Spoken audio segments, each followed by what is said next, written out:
When crime lord Adrien Cross spotted the woman who vanished 3 years ago sitting on a park bench, he expected answers.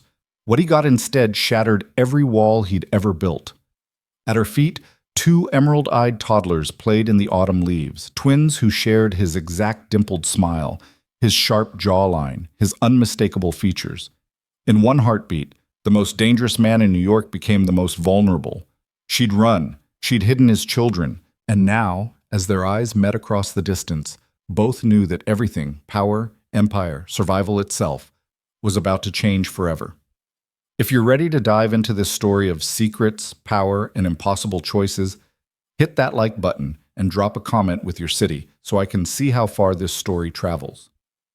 Now, let's begin.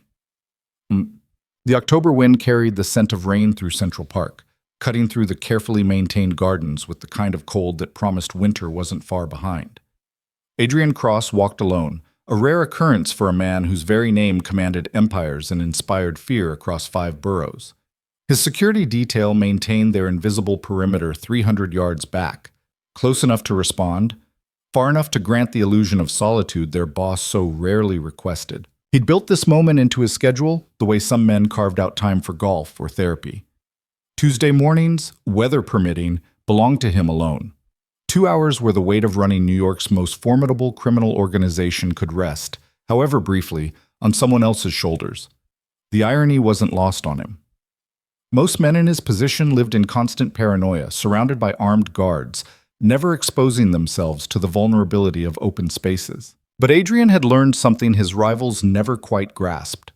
True power meant having nothing left to fear. He'd already survived 3 assassination attempts, dismantled 2 rival families, and buried every person who'd ever threatened what was his. What remained to lose? The path curved past the Bethesda fountain, morning joggers creating a steady stream of colorful athletic wear and expensive headphones.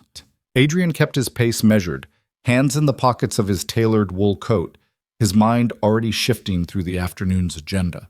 A sit-down with the Lucchese captain who'd been moving product through Brooklyn without clearance. Contract negotiations with the union representative who thought he could play both sides. The quarterly reports his financial officer insisted required his personal review. Then he saw her. She sat on a stone bench 30 yards ahead, profile turned toward the fountain, completely still in a way that made her stand out from the constant motion surrounding her. Dark hair pulled back in a simple ponytail, a worn canvas jacket that had seen better years. Hands folded in her lap with the kind of careful stillness that spoke of someone trying very hard not to draw attention. Adrien's feet stopped moving before his brain caught up to recognition. Elena. Elena Moore, who'd served coffee at the diner he'd owned 3 years ago. Elena, who'd had a smile that transformed her entire face and a laugh that could fill a room.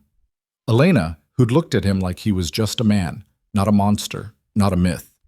Elena, who'd vanished without a trace in the middle of the night, leaving behind only an empty apartment and questions he'd never quite stopped asking. His heart did something strange in his chest, a sensation he hadn't experienced in so long he'd almost forgotten what it felt like. Something that resembled pain or hope, or maybe just the echo of being 25 and stupid enough to think feelings mattered. She hadn't noticed him yet, her attention focused on something below his line of sight. Adrien's instincts, honed by decades of reading threats and opportunities, screamed that something was wrong with this picture. Elena Moore didn't belong in Central Park on a Tuesday morning. She belonged to a ghost life, a closed chapter, a past he'd sealed away in the locked rooms of his memory. He started walking again, drawn forward by a gravity he couldn't name and wouldn't fight. Each step brought details into sharper focus, the dark circles under her eyes, the threadbare quality of her clothes, the tension in her shoulders that spoke of someone carrying weight they'd been bearing far too long. 10 yards away, he opened his mouth to call her name. Then he saw them. 2 children played at her feet, small forms bundled in mismatched jackets that looked purchased from thrift stores. They couldn't have been more than 2 years old, stumbling through the leaves with the unsteady determination of toddlers, still mastering the concept of walking. A boy and a girl, their laughter bright and clear in the morning air. Adrien's world tilted on its axis. The boy looked up, chasing a red leaf that had caught his attention, and Adrien's knees nearly gave out. Emerald green eyes. Exactly the shade his own had been before time and violence had darkened them to something harder. The same unusual color his mother used to say came from her side of the family, recessive genes that showed up once every few generations like a signature. The girl turned, reaching for her brother, and Adrien saw the dimples, his dimples. The asymmetric pair that marked the left side of his face when he smiled, something he did so rarely now that most people had forgotten he possessed them. The angle of their jawlines, the arch of their eyebrows, the shape of their small hands. Every instinct he'd spent 40 years developing screamed the impossible truth. Those children were his. Elena's head snapped up, some sixth sense alerting her to his presence. Their eyes met across the distance, and Adrien watched recognition flash across her face, followed immediately by something that looked like terror. She stood so fast she knocked over the bag beside her, its contents spilling across the bench. Her hands flew to gather the children, pulling them close with the fierce protectiveness of a mother bear sensing danger. Adrien. His name on her lips came out barely above a whisper, carried to him on the wind like an accusation. He couldn't move, couldn't breathe, couldn't do anything except stand there like a statue while his entire understanding of reality reorganized itself around this single, devastating truth. They're mine. Not a question. A statement delivered in the same tone he used to pass death sentences. Elena's face went white. Please. Answer me. His voice cut across the space between them, quiet enough not to draw attention, but carrying the weight of absolute authority. Elena, answer the question. The little girl, his daughter, buried her face in Elena's neck, frightened by the stranger's intensity. The boy, his son, stared at Adrien with curious, fearless eyes. Yes. The word came out broken, barely audible. Yes, they're yours. The ground seemed to shift beneath Adrien's feet. Somewhere in the logical part of his brain, mathematics fell into place. He'd last seen Elena 3 years and 3 months ago. The twins appeared to be just over 2. The timeline aligned with brutal precision. You were pregnant. Each word emerged carefully controlled, the only thing keeping him from the rage beginning to build in his chest. When you left. Adrien, please, not here. You were carrying my children and you ran. The controls started cracking. People were beginning to glance their way, sensing the tension. You disappeared. I had every resource at my disposal searching for you. I thought you were dead. I thought... His voice broke. Adrien Cross, who hadn't shown weakness in public since he was 15 years old, felt his composure shattering. Elena's eyes filled with tears. I had to. You don't understand. I had to. Had to what? The words came out harsh, years of buried emotion crystallizing into fury. Had to steal my children? Had to make me a father without my knowledge? Had to let me believe you just decided I wasn't worth a goodbye? You were going to get us killed. The words burst from her like they'd been held back too long. Your world was going to destroy us, and I couldn't let them grow up in that darkness. I couldn't watch them become what you are. The truth of it hit like a physical blow. Adrien became aware of his security detail moving closer, responding to his elevated vitals via the discreet monitoring system they maintained. He held up one hand, signaling them to hold position. This conversation needed to happen, but not here. Not in front of strangers and morning joggers, and his children who were staring at him like he was the monster Elena's words painted him to be. We need to talk. He forced his voice back to something resembling calm. Properly, somewhere private. No. Elena pulled the twins closer. No, we're not going anywhere with you. Those are my children. They're my children too, and I won't let me. Something dangerous flashed across Adrien's features. You think you have a choice here? You think you can keep them from me now that I know? Elena's chin lifted with defiance, he remembered, the same steel that had made him notice her in the first place. Try to take them. Try to use your power and your money and your threats. I'll disappear again, and this time you'll never find us. I found you once. By accident. Pure chance. Her voice shook but held firm. I've gotten very good at being invisible, Adrien. You taught me that. You and your terrifying world. I won't let you pull them into it. I won't let them become part of your empire of violence and fear. The boy, his son, tugged at Elena's sleeve. Mama? Who's the man? Adrien's heart cracked clean through. Mama. The child called her Mama, and Adrien was just the man. A stranger. An outsider to the lives he'd unknowingly created. Elena's expression softened as she looked down at the twins. Someone Mama used to know, sweetheart. We're going home now. You're not going anywhere. The command came out harder than Adrien intended, and Elena flinched. He cursed himself internally, trying to find a way to navigate this conversation that didn't involve terrifying the mother of his children or traumatizing the toddlers watching with wide, confused eyes. Elena. He tried again, forcing his voice gentler. Please, I won't hurt you. I would never hurt you, or them. But you can't ask me to just walk away from this. Why not? Tears streaked her face now.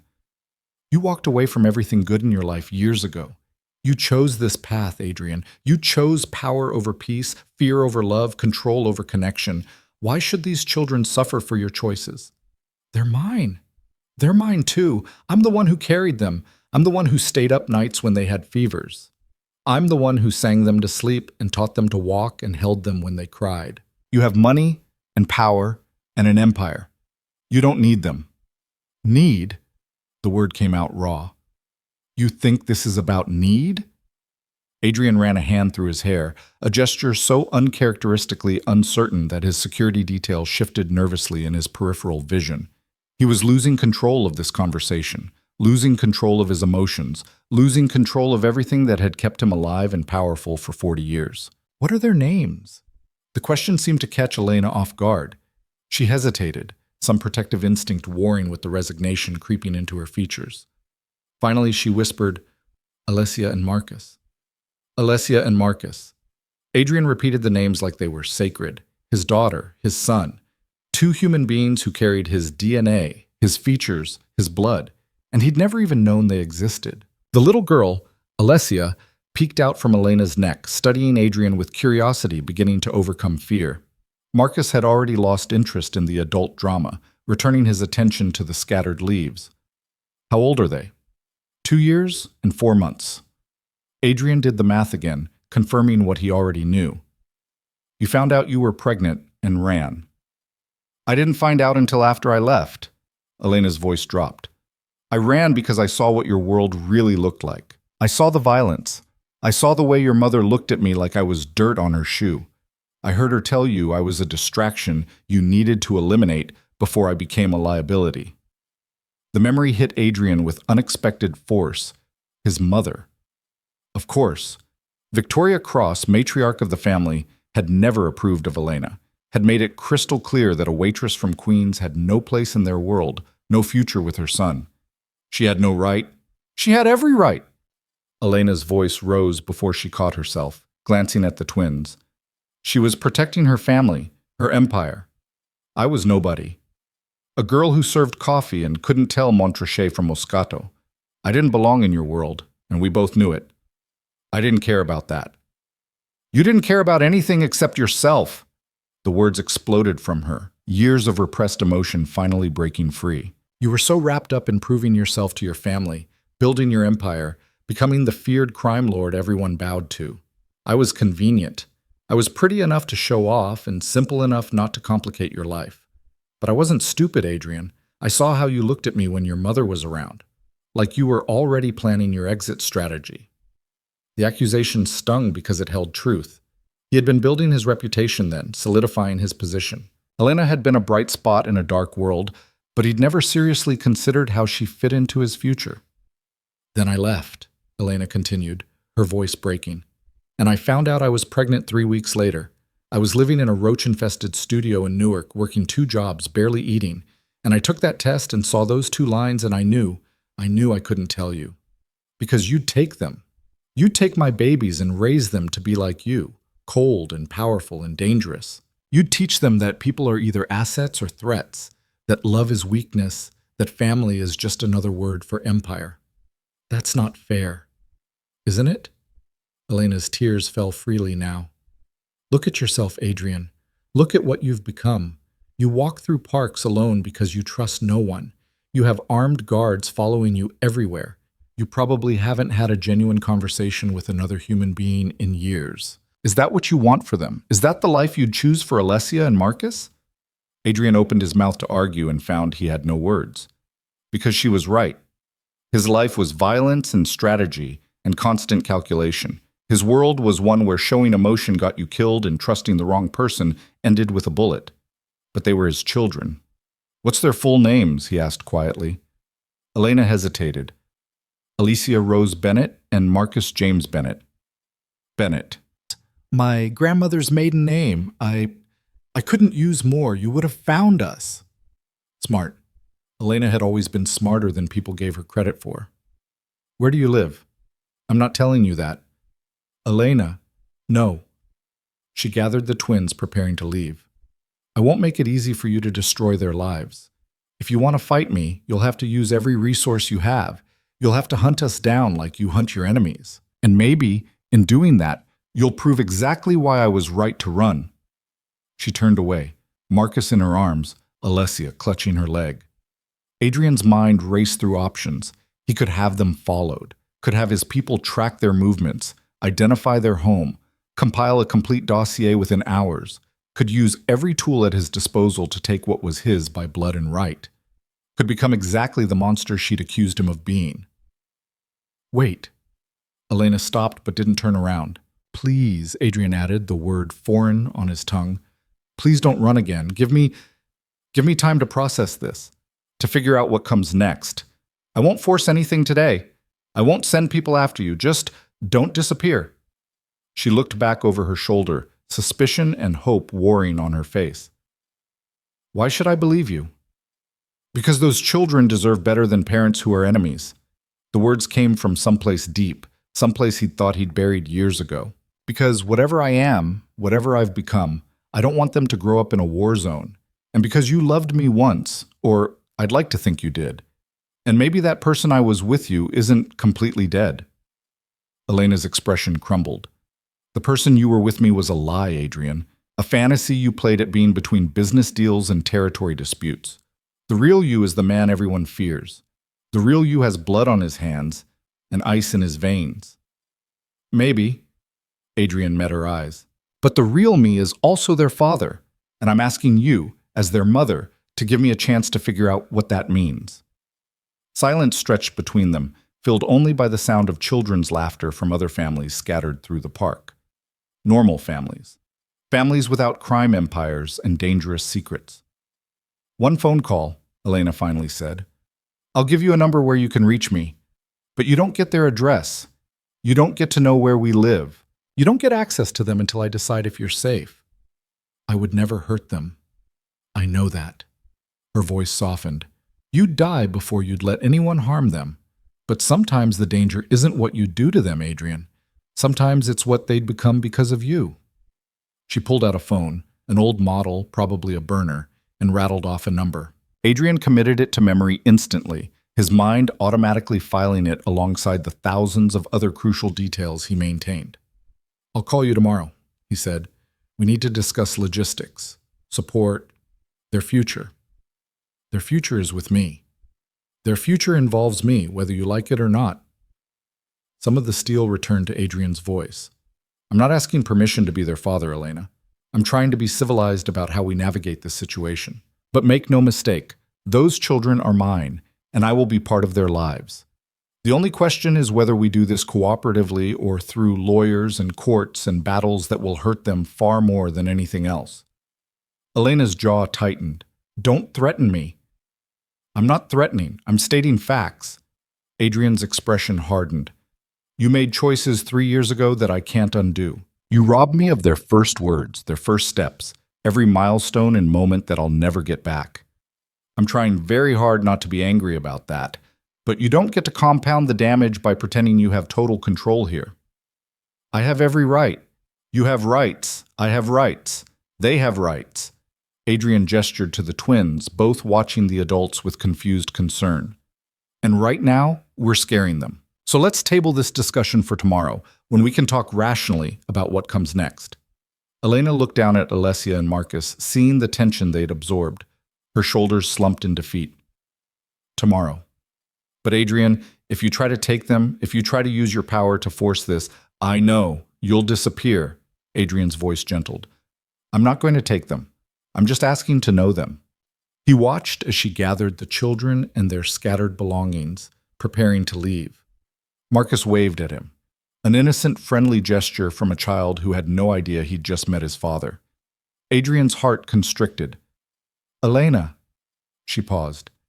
Did they ever ask about me? About their father? Her expression crumpled. Every day. They ask every single day why they don't have a daddy like the other kids. The words hit harder than any bullet. Elena walked away, the twins clutching her hands, disappearing into the morning crowd. Adrien stood frozen on the path, his entire world reorganized around two toddlers with emerald eyes and matching dimples. He became aware of Marcus, his head of security, not his son, approaching cautiously. Sir, is everything all right? Was everything all right? He just discovered he had children. Discovered that a woman he'd cared for had been so terrified of his life that she'd chosen poverty and exile over telling him she was pregnant. Discovered that for 2 years and 4 months, he'd had a son and daughter growing up without him. No, Adrien said quietly. Nothing is all right, but it's going to be. Do you need us to follow her? The offer hung in the air, tempting. He could have Elena's address within the hour, could show up at her door with lawyers and evidence of paternity and demands that couldn't be ignored, could prove every fear she'd ever had about him absolutely correct. No, Adrien decided. No surveillance, no tracking, no intervention. Marcus looked surprised. Adrien Cross always controlled every variable. Are you certain, sir? I'm certain. Adrien started walking back toward where his car waited. But I want a complete background compiled. Where she's been, how she's been surviving, everything about their life for the last 3 years. Discreetly, no direct contact. Understood, sir. As they walked, Adrien's mind was already working through implications and strategies. Elena was right about one thing. His world was dangerous. Enemies would use his children against him if they knew they existed. Rivals would see them as leverage. His own family would have opinions, expectations, demands. His mother. The thought made Adrien's jaw clench. Victoria Cross had driven Elena away with her contempt and her certainty that a waitress had no place in their world, had made it clear that Elena was disposable, replaceable, a distraction from the empire they were building. And now that distraction had given him heirs. The irony was almost amusing. Victoria had spent years pressuring Adrien to marry appropriately, to produce children who would continue the family legacy. She'd paraded eligible women past him, daughters of allies, relatives of powerful families, anyone who met her exacting standards of bloodline and benefit. And all along, he'd already had children with the one woman his mother had deemed unworthy. Adrien pulled out his phone as he reached the car, scrolling through contacts to his mother's private line. She answered on the second ring. Darling, you usually don't call until afternoon. Is something wrong? We need to talk, in person, today. A pause. Victoria Cross hadn't survived 40 years as the power behind her late husband's throne by missing undertones. What's happened? Not over the phone. I'll be there in an hour. He ended the call before she could probe further. Let her wonder, let her worry, let her prepare for whatever crisis she imagined he was bringing to her door. She'd never imagined the truth. The car slid through Manhattan traffic, Adrien's security detail forming their usual protective envelope. He stared out the window, seeing nothing, his mind replaying every second of the encounter. Alessia's face pressed into Elena's shoulder. Marcus's curious, fearless stare. Elena's tears and terror and fierce maternal protection. The accusations about what he'd become, who he was, what he represented. All of it true. All of it damning. All of it exactly why Elena had run, and why she'd stayed hidden, and why she looked at him now like he was the greatest threat her children would ever face. Adrien had spent 20 years building an empire on fear and respect, had cultivated a reputation as someone who showed no mercy, felt no regret, made decisions with cold calculation rather than messy emotion. He'd buried the parts of himself that felt deeply, cared genuinely, hoped for anything beyond power and control. He'd become exactly what the world needed him to be to survive in it. And now he had to figure out how to be a father. The impossibility of it threatened to overwhelm him. What did he know about children? About love that didn't come with conditions and strategies? About putting someone else's needs above his own interests? Nothing. He knew nothing except that those two small humans existed because of him, carried his features and his blood, and deserved better than a father who was defined by the bodies he'd buried and the enemies he'd destroyed. His phone buzzed.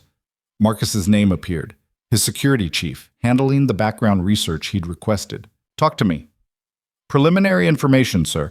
Elena Bennett has been living in Queens under that name for 3 years and 2 months. Small apartment, 2-bedroom.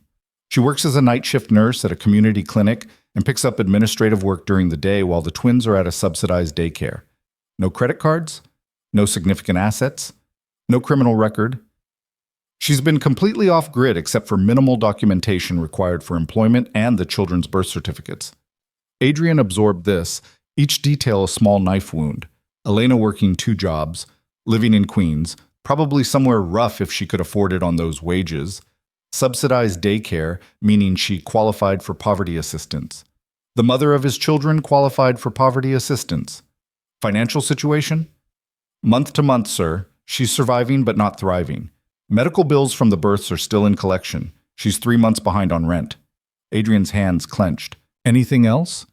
The children appear healthy, well cared for despite the circumstances. Elena's employment records show perfect attendance, no disciplinary issues. Neighbors describe her as quiet, private, devoted to the twins. There's no indication of substance abuse, neglect, or any concerns that would flag for child services. Good. Keep monitoring but maintain distance. I don't want her spooked. Understood, sir. Adrien ended the call, his mind already calculating. 3 months behind on rent. Medical bills in collection. Working herself to exhaustion to provide for children she'd chosen to raise alone rather than trust him. The judgment in that choice burned. The car pulled up to his mother's brownstone in the Upper East Side, the building that had been in the Cross family for 3 generations. Adrien stepped out, nodding to Marcus. "Wait here. This conversation is private." Inside, Victoria waited in the drawing room, perfectly composed in her tailored suit, silver hair swept back in the elegant style she'd maintained for decades. At 68, she remained formidable, the iron will that had guided the family through wars and transitions and challenges that had destroyed lesser dynasties. "Adrien." She rose, kissing both his cheeks in the European style she'd affected despite being born in Brooklyn. "You sounded urgent. What's happened?" "I ran into someone today. In the park.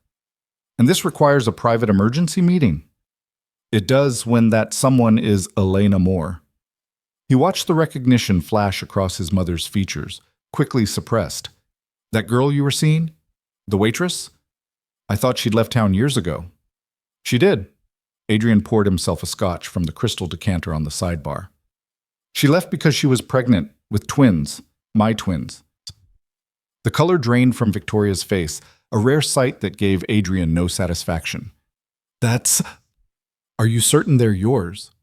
"One look and there's no doubt. They have my eyes, my features, they're mine." Victoria sank into her chair, processing. "Why didn't she tell you? Why would she run?" Adrien took a drink, letting the burn ground him. "Because she heard you tell me I needed to eliminate the distraction. Because she saw what our world really looks like and decided poverty was safer than raising children in it. Because she was terrified, Mother, and you gave her every reason to be. You made it clear she wasn't worthy, that she didn't belong, that she was a liability I needed to handle before she complicated the business." Adrien's voice remained controlled, but steel ran underneath. "So she ran, and she hid, and she raised my children in poverty for 3 years rather than risk bringing them into our family." Victoria's expression hardened. "If she couldn't handle the reality of who you are, she had no business being involved with you in the first place. She was 23 years old and in love with someone she thought was better than he actually was." Adrien set down his glass. "And she wasn't wrong to run, was she? Look at what I've become. Look at the enemies, the violence, the constant danger. She saw all that and chose to protect her children from it." "They're your heirs. They're children. 2-year-old children who don't know I exist, who've never had a father, who've been living in poverty while we sit in brownstones and count our money." The emotion broke through despite Adrien's best efforts. "She works 2 jobs, Mother. The mother of my children works night shifts as a nurse and is 3 months behind on rent because she chose raising them safe over raising them in our world. Victoria absorbed this, her calculating mind already working through implications. What do you want to do? I want to be their father. That's complicated. Everything about this is complicated. Adrien ran a hand through his hair. But they exist. They're mine. And I can't just pretend I don't know. I can't walk away from them. And Elena? Wants nothing to do with me. Thinks I'll corrupt them, turn them into monsters, drag them into danger. She's probably right. But you're going to pursue this anyway. It wasn't a question. Victoria knew her son too well. I have to. Adrien met his mother's eyes. You wanted heirs, wanted the family line to continue. Well, congratulations. You have grandchildren. They're just being raised by a woman you drove away because she wasn't good enough for your standards. The barb hit home. Victoria flinched, an expression of regret flickering across her features before the iron mask returned. What can I do? The question surprised him. Nothing. This is my responsibility to handle. Adrien. Victoria rose, crossing to stand before her son. I made mistakes. I was protecting you, protecting the family, but I made mistakes. If there are children, my grandchildren, living in poverty because of choices I influenced, then I need to make that right. You can't buy your way into their lives. I'm not trying to. But you'll need help navigating this situation. Elena isn't going to simply accept your presence in their lives. You'll need to prove you can be what they need, not just what you are. Adrien studied his mother, seeing genuine concern beneath the calculating exterior. She won't trust anything I offer. She'll see it as manipulation. Then don't offer it as manipulation. Offer it as responsibility. Victoria's voice turned practical. Child support is legally required once paternity is established. Medical care, education, basic necessities. Frame it as legal obligation, not generosity. She'll refuse. Then you file for shared custody and let courts mandate it. Victoria softened slightly. Or you find a way to convince her that you're not the monster she believes you to be. That you can be a father without being a crime lord. That those children can know their heritage without being consumed by it. Adrien laughed bitterly. And how exactly do I do that? By actually being better. Victoria placed a hand on his shoulder. By proving that power doesn't require cruelty, that strength can coexist with gentleness, that you're capable of putting someone else's needs above your own interests. By being the man you were when you were with her, instead of the man you became after she left. I can't be that person anymore. Why not? The question hung in the air, simple and devastating. Why couldn't he? What fundamental law of nature prevented Adrien Cross from being something other than the feared crime lord he'd cultivated? Only his own choices. Only his own decisions about what survival required and what power demanded. I don't know how, he admitted quietly. Victoria smiled sadly. Then you learn. Because if you want those children in your life, if you want to be their father rather than just the stranger who shares their DNA, you'll have to become someone worthy of that title. And Adrien, darling, right now, you're not. The truth of it settled over him like a weight. He wasn't worthy of being Alicia and Marcus's father. Wasn't worthy of Elena's trust. Wasn't worthy of the innocence in those emerald eyes, or the hope that he could be better than everything he'd proven himself to be. But maybe, just maybe, he could become worthy. It would require changing everything about how he operated, how he made decisions, how he balanced the empire against the family. Would require showing vulnerability he'd spent years burying, exercising restraint that went against every instinct, prioritizing people over power. Would require becoming someone fundamentally different, while somehow maintaining control of an empire that demanded he remain exactly who he was. Impossible. Except the alternative was walking away from his children, and that wasn't an option he could accept. I need to go, Adrien said abruptly. I need to think. Victoria nodded. Call if you need help. And Adrien, whatever mistakes I made before, I won't compound them now. Those children are my grandchildren. When you're ready to introduce us, I'll be ready to meet them properly. He left without responding, his mind too full of conflicting thoughts and impossible decisions. The car waited, Marcus looking up from his phone with practiced alertness. Home, sir? No. Adrien made a decision. Queens. I want to see where they live. Sir, you said no surveillance. I'm not surveilling, I'm observing. There's a difference. Not much of one, his conscience whispered, but Adrien ignored it. The drive took 40 minutes through mid-morning traffic. They ended up in a neighborhood that made Adrien's security detail visibly tense. Older buildings, questionable infrastructure, the kind of area where crime statistics were high and police response times were slow. This was where Elena had chosen to raise his children rather than risk his world. The building looked tired, paint peeling, front steps cracked, the kind of place where residents worked hard and prayed harder and survived on hope and determination. Park here, Adrien instructed, pointing to a spot half a block down with clear sight lines. Sir, I just want to see. I won't approach. I won't make contact. I just need to see. They waited 20 minutes before Elena appeared, the twins walking beside her now, holding her hands. She looked exhausted, carrying grocery bags that probably represented careful budgeting and discount shopping. Alicia skipped despite obvious tiredness. Marcus chattered, pointing at things only he could see. Elena smiled at them both, her face transformed by love into something beautiful, despite the exhaustion and stress. Adrien watched them climb those broken steps, disappear into that building that probably had heat that barely worked, and plumbing that constantly failed. Watched the family he'd never known existed navigate a life he'd never had to imagine. His children lived here. In this neighborhood, in this building, in circumstances he could change with a single phone call. But Elena had chosen this over him. That truth cut deeper than anything else. Let's go, Adrien said quietly.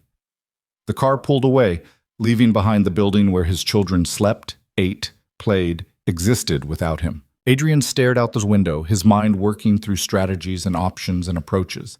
He could force the issue, could use courts and lawyers and his considerable resources to establish rights and demand access, could wage a legal battle that Elena couldn't afford to fight and win through sheer financial advantage, could prove every fear she'd ever had absolutely justified. Or he could do something he'd never done before in any negotiation, any power play, any situation where he wanted something. He could wait, could be patient, could prove through restraint and respect that he deserved what she'd refused to give freely, could try to become the man who deserved to be Alicia and Marcus's father instead of just demanding the title by blood right. It went against every instinct he'd developed, against every lesson he'd learned about power and control, against the fundamental operating principle that had kept him alive and successful for 20 years. But maybe that was exactly the point. Maybe being a father required unlearning everything that made him effective as a crime lord. Maybe the two roles were fundamentally incompatible. Maybe Elena was right, and he had to choose. Adrien pulled out his phone, staring at the number she'd given him. Tomorrow, she'd said. They'd talk tomorrow about logistics and support, and futures that seemed impossible to reconcile. Tomorrow, he'd have to start figuring out how to be someone he'd never been. Tomorrow, everything would change. For tonight, he sat in the back of his car, thinking about emerald eyes and matching dimples, and two small voices asking every day why they didn't have a daddy like the other kids. They had a daddy. They just had one who didn't know how to be what they needed. But Adrien Cross had built an empire from nothing, had survived challenges that destroyed other men, had accomplished impossible things through sheer will and strategic thinking. Surely he could learn to be a father. Surely he could become worthy of the title those children deserved to give him. Surely somehow he could find a way to have both, the empire and the family, the power and the peace, the fear that protected and the love that transformed. Or he'd lose everything trying. Either way, there was no going back. The moment he'd seen those twins, the moment he'd recognized his own features reflected in their faces, the moment Elena had confirmed the truth, everything had changed irrevocably. Adrien Cross was a father. Now he just had to figure out what that meant. The call came at 7 the next morning, exactly when Adrien had promised. Elena stared at the unknown number flashing on her burner phone screen, her coffee growing cold in her hands while Alessia and Marcus demolished their cereal at the small kitchen table behind her. She'd barely slept. Every creak of the building, every distant siren, every shadow passing beneath the streetlight outside had sent her pulse racing with the certainty that Adrien had changed his mind about giving her space, that his people were coming, that the fragile autonomy she'd fought so hard to maintain was about to be ripped away. The phone continued ringing. "Mama, you gonna answer that?" Marcus asked through a mouthful of Cheerios. Elena took a breath and accepted the call. Hello? It's Adrien. His voice sounded different over the phone, quieter, less commanding, almost uncertain. Is this a good time? She glanced at the twins, both absorbed in their breakfast and the cartoon playing on the ancient television she'd rescued from a curb 3 months ago. I have 20 minutes before I need to get them to daycare. Then I'll be brief. I want to meet, properly. Somewhere neutral where we can talk without scaring the children or causing a scene. Adrien, please. The word came easier this time, like he'd been practicing. I'm not going to ambush you or make demands. I just need to understand. 3 years, Elena. You owe me at least an explanation. The guilt that had been her constant companion since yesterday intensified. He was right. Whatever her reasons, whatever her fears, he deserved to know why she'd made the choices she had. There's a coffee shop on Roosevelt Avenue, she said slowly. The one near the subway station. Do you know it? I'll find it. 9 o'clock. After I drop them off. I'll be there. A pause. Thank you. The line went dead. Elena set down the phone with shaking hands, already second-guessing the decision. Meeting Adrien meant opening a door she'd spent 3 years keeping locked. Meant confronting the past she'd tried so hard to outrun. Meant risking everything she'd built in her careful exile. But he'd found them. The choice of whether to engage was no longer hers. Mama sad? Alessia's small voice cut through her thoughts. Elena forced a smile, crossing to wipe milk from her daughter's chin. Mama's fine, baby. Just thinking about grown-up stuff. The man from the park? The observation hit Elena like a physical blow. She'd hoped the twins were too young to remember, too absorbed in their play to notice. But Alicia had always been perceptive, reading emotions and undercurrents with unsettling accuracy. Yes, Elena admitted. The man from the park. He looked like Marcus, Alessia said matter-of-factly. Same eyes. Elena's throat tightened. You noticed that? Huh? Is he our daddy? The question hung in the small kitchen, impossible to avoid.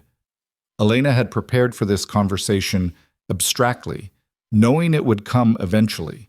She'd just never imagined it happening while her children ate breakfast, and she tried to keep her world from imploding. Yes, she whispered. He's your daddy. Marcus's head snapped up, cereal forgotten. Really? We have a daddy? You've always had a daddy, sweetheart. He didn't know about you until yesterday. Why not? Marcus's face scrunched in confusion. Doesn't everybody know about their kids? How did you explain to a 2-year-old that you'd run away because you were terrified?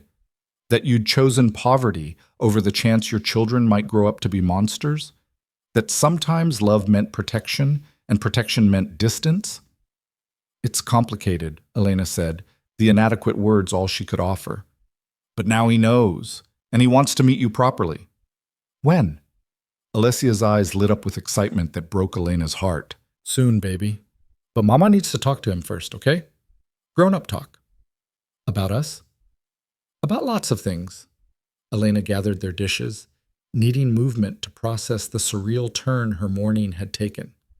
Now come on, we need to get you two ready for daycare. The next hour passed in the familiar chaos of getting toddlers dressed, teeth brushed, bags packed. Normal routines that felt anything but normal under the weight of what was coming. Elena walked them to the subsidized daycare 3 blocks away, hyper-aware of every car that passed, every person who glanced their direction, half expecting Adrien's security detail to materialize from the shadows. Nothing happened. The drop-off proceeded normally. She kissed both twins goodbye, watched them run inside to join their friends, and stood on the sidewalk fighting the urge to grab them and run. Running was what had created this mess. Running had bought her 3 years but solved nothing. Maybe it was time to stand still. The coffee shop sat in a perpetually busy intersection, the kind of place that saw a constant stream of commuters and neighborhood regulars. Elena arrived early, claiming a corner booth with clear sight lines to both entrances. Old habits from her time with Adrien, when she'd learned that situational awareness wasn't paranoia, it was survival. She ordered black coffee she couldn't afford and didn't want, just for something to hold while she waited. Adrien arrived precisely at 9, and Elena's breath caught despite 3 years and every defense she'd built. He looked different in daylight without the shock of discovery between them. Older. Harder. The kind of dangerous that made other patrons instinctively shift away as he crossed the room. He'd dressed down, jeans and a simple black sweater instead of the tailored suits she remembered, but nothing could disguise what he was. Power radiated from him like heat, turning heads and inspiring caution even in this mundane setting. He slid into the booth across from her, his movements controlled and precise. "Thank you for meeting me. I wasn't sure you'd come alone. My security is outside, far enough to give us privacy, close enough to respond if needed." Adrien's mouth twisted. "I can't turn off being who I am, Elena, but I can give you space within those constraints." She wrapped her hands around her coffee cup. "What do you want to know?" "Everything." The word came out raw. "Start with why. Why you ran. Why you didn't tell me. Why you chose this." He gestured vaguely, encompassing the worn booth, her tired face, the whole precarious existence she'd built, overcoming to me. Elena took a breath, gathering thoughts she'd rehearsed 1,000 times in her head, but never spoken aloud. "The night I left, I came to your office. Do you remember?" Adrien's brow furrowed. "You never came to my office." "I did. You were in a meeting, so I waited in the hallway, and I heard your mother." The memory still had the power to make her stomach clench. "She was talking to you about me, about how I was a distraction you couldn't afford, how I was making you soft, making you vulnerable, how the Petrova family was circling because they sensed weakness, and that weakness was me."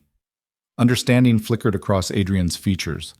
"Elena, she wasn't wrong." Elena continued before she could lose her nerve. "I was making you vulnerable. I saw it every time you were with me. You smiled more, let your guard down, trusted people you should have been watching, your enemies noticed. And I heard her tell you that you needed to handle the situation before it became terminal." "That's not what she meant." "Wasn't it?" Elena met his eyes. "Be honest, Adrien. What were you planning to do about me? We'd been together 4 months, long enough for people to notice, long enough for your mother to worry, long enough for me to start imagining futures that were never going to happen. What was your endgame?" The silence stretched long enough to be its own answer. "I didn't have one," Adrien admitted quietly. "I was compartmentalizing. You were separate from everything else. A space where I could be something other than what the family required.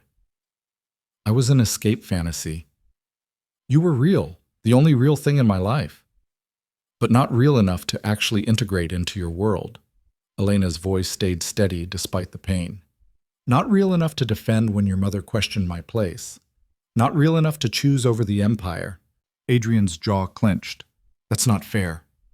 Life's not fair. I learned that listening to your mother explain all the ways I didn't measure up." Elena leaned forward. "She talked about bloodlines and alliances and strategic marriages like I was something you'd scraped off your shoe. And you know what the worst part was? She was right.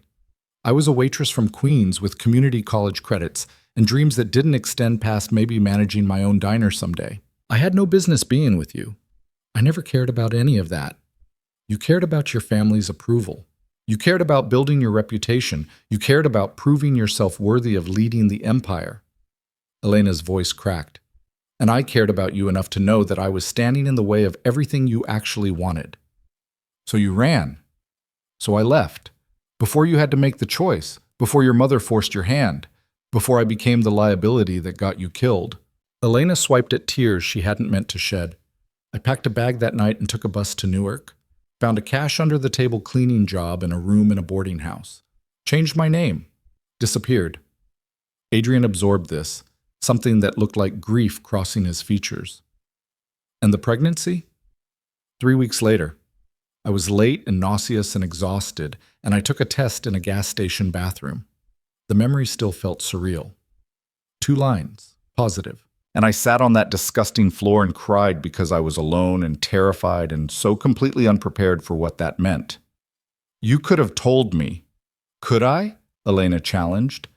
"Really think about that, Adrien. You're building an empire, consolidating power, fighting off rivals and proving yourself to your family. And suddenly the girl you were planning to let go of gently shows up pregnant. What would you have done?" He opened his mouth, then closed it, the honest answer too complicated for simple words. You would have done the right thing, Elena continued, because underneath everything, you're not cruel. You would have set me up somewhere safe, provided financially, made sure the child was cared for, but you would have resented the obligation, the complication, the way it tied you to a past you were trying to move beyond. You don't know that, don't I? You just admitted you were compartmentalizing our relationship, that I was separate from your real life. A pregnancy destroys that separation, Adrien. It makes things permanent and messy and impossible to contain. Elena's voice dropped. And your mother would have made sure I understood exactly how unwelcome that complication was. Adrien's expression darkened. My mother doesn't make those decisions. Your mother has been making those decisions for 40 years. She's the real power in your family, and we both know it. Elena held his gaze. She would have seen my pregnancy as a trap, an attempt to leverage my way into the family through blood ties, and she would have made my life hell while smiling and writing checks. The truth of it hung between them, undeniable and ugly. So I stayed hidden, Elena said, found a different doctor who took cash payments, worked until I couldn't hide the pregnancy anymore, then survived on savings until the twins came. No epidural because I couldn't afford the hospital, a midwife in my efficiency apartment who barely spoke English, 22 hours of labor that I thought might kill me. Adrien's face had gone pale. Elena. They were so small. Alessia was 4 pounds, Marcus barely 5.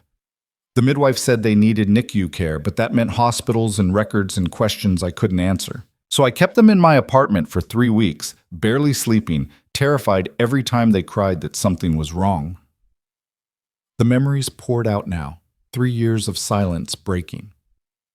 Alicia stopped breathing once. Just stopped. And I did CPR on my daughter while Marcus screamed in his bassinet, and I promised myself that if she lived, I would never put them in danger again. They were in danger because of me. Understanding dawned across Adrien's features. You were alone and scared and nearly lost them because you were afraid of what my world would do to them. I was afraid of what your world would make them become. Elena wiped her eyes. I've seen the men in your organization, Adrien. I've seen what that life does to people. The violence they accept as normal, the way they look at other humans as either assets or obstacles. I didn't want that for my children. Our children. Yes, our children, who I've raised alone for 3 years because I was terrified that bringing you into their lives meant destroying any chance they had at being good people. Adrien sat back, processing. When he spoke again, his voice was carefully controlled. Tell me about them. About Alessia and Marcus. What are they like? The shift in subject caught Elena off guard. She'd been braced for arguments, demands, and anger at being excluded, not genuine curiosity about the children themselves. Alessia is fierce, she said slowly. Fearless in a way that terrifies me. She climbs everything, questions everything, protects her brother like a lioness. She's got your stubbornness and your instinct for reading people. A ghost of a smile touched Adrien's lips. And Marcus? Gentle, thoughtful. He notices things other people miss, colors and sounds and the way light moves through windows. Elena's voice softened. He brings me flowers he finds growing through sidewalk cracks. Tells elaborate stories about where they came from, these whole fantasy worlds in his head. Do they look like me? Beyond the obvious features? Alessia has your walk, this confident stride like she owns every room she enters. And Marcus gets this expression when he's concentrating, this little furrow between his eyebrows that's exactly yours. Elena paused. They ask about you constantly. Every time they see other kids with their fathers. Every Father's Day at daycare, when they have to make cards for someone who doesn't exist.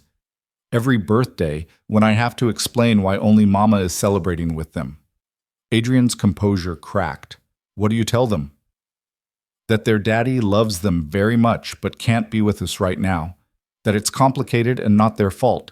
That someday they'll understand. Elena's voice broke.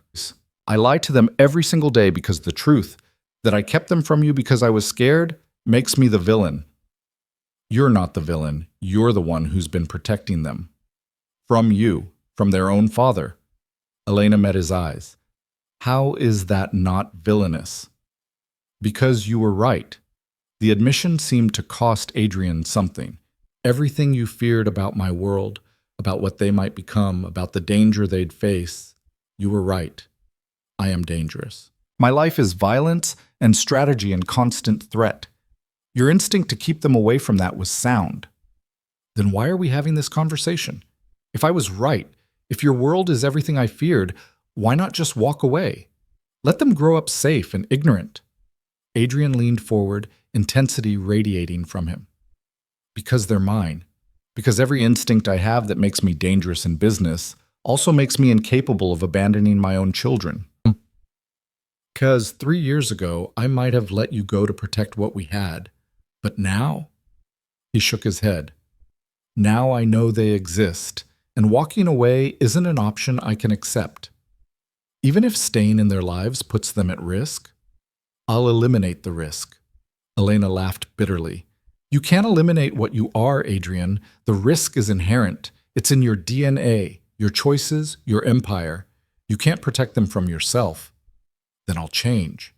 The words came out fierce, definitive. I'll become someone who can be their father without destroying them, someone worthy of the title. People don't change. Not fundamentally.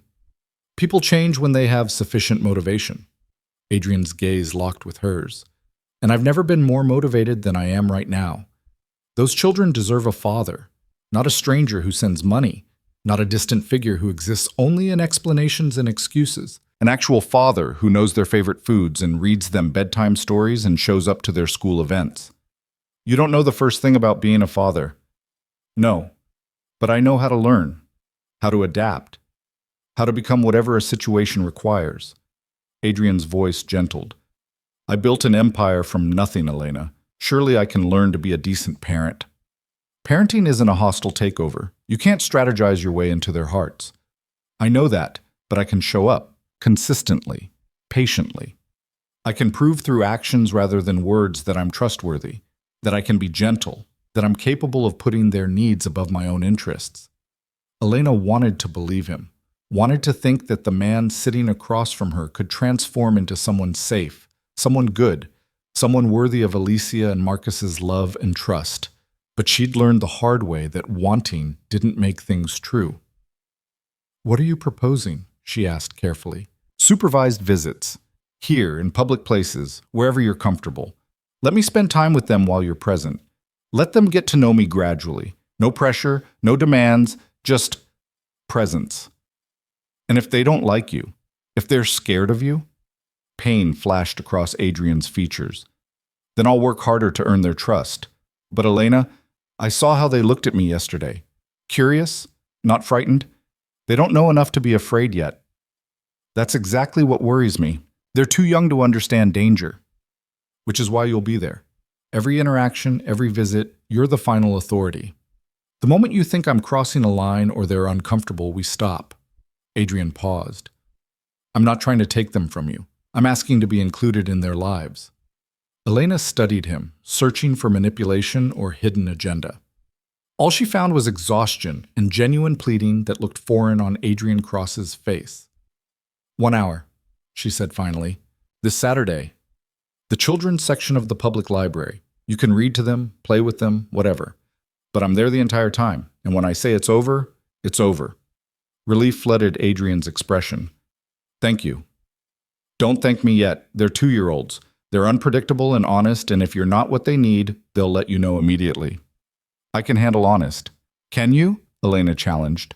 Oh, can you handle Alicia asking why you weren't there when she was born? Can you handle Marcus wanting to know why all his friends have daddies who live with them? Can you handle the questions you won't have good answers for? I'll find answers, or I'll admit I don't have them, but I won't lie to them, and I won't make promises I can't keep.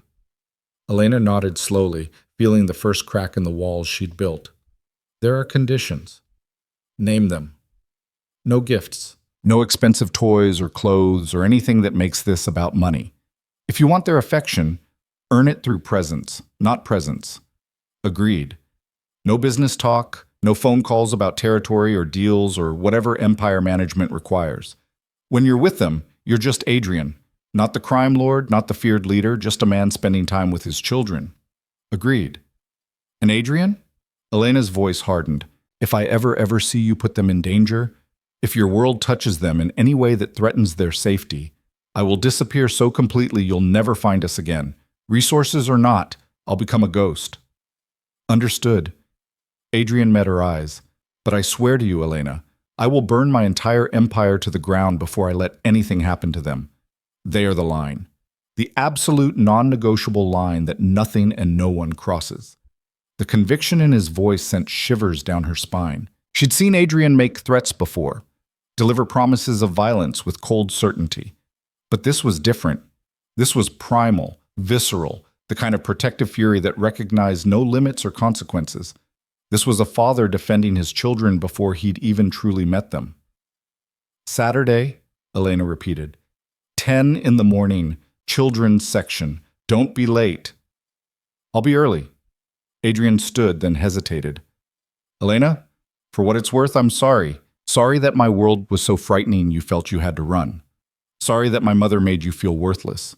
Sorry that you've been doing this alone when you should have had support. I can't change the past 3 years, but I can try to do better going forward." The apology landed like a stone in still water, spreading ripples Elena wasn't prepared to process. "Just don't hurt them," she whispered. "That's all I ask. Don't hurt my babies. Our babies. And I won't. I promise you, Elena, I won't." He left before she could respond, moving through the coffee shop with that predatory grace that marked him as dangerous even in the most mundane settings. Elena watched him go, her coffee long cold, her heart hammering with hope and terror in equal measure. She'd just agreed to let Adrien cross into her children's lives. Either it would be the best decision she'd ever made, or the worst. Only time would tell which. Saturday morning arrived with the kind of crisp autumn sunshine that made Central Park postcard perfect, but Elena had chosen the Queen's Public Library instead, neutral ground far from Adrien's usual territory. She arrived 30 minutes early with the twins, using the extra time to prepare them for what was coming. "Remember what Mama told you?" Elena knelt before Alessia and Marcus in the children's section, surrounded by colorful murals and miniature furniture. "The man from the park is coming to visit. He's your daddy, and he wants to spend time with you." "Our real daddy?" Marcus's eyes went wide with the same excitement he showed when she let him pick extra books at story time. "Yes, baby, your real daddy." "Will he live with us now?" Alicia asked, her practical mind already working through logistics. Elena's heart clenched. "No, sweetheart, he has his own home, but he'll visit sometimes if you want him to." "I want him to!" Marcus bounced with enthusiasm. "Tommy's daddy takes him to the park and pushes him really high on the swings. Will our daddy do that?" "Maybe. You'll have to ask him." Elena smoothed his hair, fighting back tears. Her son was so ready to love, so eager for the father-shaped hole in his life to be filled. The trust terrified her. "What if he's mean?" Alessia's question carried the wariness Elena recognized from herself. "Then you tell Mama, and we leave. But I don't think he'll be mean. I think he's going to try very hard to make you happy." "Because he loves us?" Marcus asked. "Did Adrien love them? Could you love people you just discovered existed? Or was this about possession, obligation, the biological imperative to claim what was his?" "Because you're his children," Elena answered carefully, "and that's important to him." Adrien arrived at precisely 10 o'clock, and Elena's breath caught at the sight of him. He dressed even more casually than at the coffee shop. Jeans, a plain gray t-shirt, sneakers that had actually seen wear. His hair was slightly disheveled, like he'd run his hands through it multiple times. He looked nervous. Adrien Cross, who'd stared down rival bosses and survived assassination attempts, looked genuinely nervous about meeting his 2-year-old children. "Hi," he said softly, approaching their corner. His eyes went immediately to the twins, drinking in details with an intensity that made Elena's chest tight. "Say hello," Elena prompted gently. "Hello," Alessia and Marcus chorused, both suddenly shy in the face of this stranger who was supposed to be important. Adrien crouched down to their level, maintaining careful distance. "Hi, Alessia." "Hi, Marcus." "I'm Adrien, your dad." The word came out uncertain, like he was testing how it felt. "Thank you for letting me visit today." "You're really tall," Marcus observed. A genuine smile crossed Adrien's face. "I am. You might be tall too when you grow up. Do you like being here, at the library? Mama brings us every week, Alessia answered, warming slightly. We get 3 books each, and there's story time with Miss Jennifer. What kind of books do you like? Dinosaurs, Marcus exclaimed, his shyness evaporating. I like the one with the T-Rex who makes friends with the Triceratops, even though they're supposed to be enemies. Adrien's expression shifted to something that looked like wonder. That sounds like a good story. Could you show me? Marcus grabbed his hand without hesitation, tugging Adrien toward the picture book section. Elena's heart stuttered at the sight of her son's small fingers wrapped around Adrien's much larger ones. The trust so freely given it made her want to weep. Alessia hung back, studying Adrien with the careful assessment that was so characteristic. Are you really our daddy? I really am. Why weren't you here before? The question landed like a blow. Adrien glanced at Elena, who nodded slightly. He'd promised honesty, and Alessia deserved truth. I didn't know about you, Adrien said gently. Your mama and I lived in different places, and she didn't know how to tell me you existed. But the moment I found out, I wanted to meet you. I wanted to be here. Do you have a house? I do. It's in a different part of the city. Is it big? Pretty big. Too big for just me, actually. Alessia processed this. We live in a small apartment. Mama says it's cozy, but sometimes I wish I had my own room instead of sharing with Marcus. The casual mention of their cramped living situation made Adrien's jaw tighten, but he kept his voice even. Sharing a room with a brother sounds fun sometimes, though, right? Sometimes. But he snores and talks in his sleep about dinosaurs. Alessia's nose wrinkled. Last night he woke me up yelling about a brontosaurus eating all the cookies. Adrien laughed, a genuine sound that transformed his entire face. That does sound disruptive. What do you dream about? Flying, and being a superhero who saves people. Alessia tilted her head. What do you dream about? The question seemed to catch Adrien off guard. Elena watched him struggle with how to answer a child who expected honesty but couldn't handle the darkness of his actual dreams, violence and betrayal, and the faces of people he'd destroyed. Lately, I dream about meeting you and your brother, Adrien said finally. About getting to know you. Alicia seemed satisfied with this. Okay, you can come see Marcus's dinosaur book, but if you're boring, I'm going to play with the puzzles instead. That's fair, Adrien agreed solemnly. They spent the next hour in a bubble of normalcy that felt surreal to Elena. Adrien sat cross-legged on the carpet while Marcus showed him every dinosaur book in the section, providing elaborate commentary on which ones were accurate and which ones got the teeth wrong. Alessia eventually joined them, bringing a stack of books about brave girls doing impossible things. Adrien read to them with surprising skill, doing voices for different characters that made both twins giggle. He listened with genuine attention when Marcus explained his theory about why T-Rexes were actually misunderstood. He admired the puzzle Alicia completed with swift efficiency, asking questions that showed he was actually interested in her process. He was good at this. The realization unsettled Elena. She'd expected awkwardness, discomfort, the obvious struggling of a man completely out of his element. Instead, Adrien approached fatherhood the way he probably approached everything else, with focus, intelligence, and an ability to read his audience. Mama, can Daddy come to the park after? Marcus asked, using the title without hesitation. Elena's eyes met Adrien's over the children's heads. They'd agreed on an hour, but the twins were happy, engaged, showing no signs of fear or discomfort. If he wants to, she said carefully. I'd like that very much, Adrien answered. They walked to a nearby playground, the twins chattering between them while Elena and Adrien maintained careful distance. His security detail was invisible, but Elena knew they were there, watching from vehicles in strategic positions, ensuring their boss's safety even during something as mundane as a playground visit.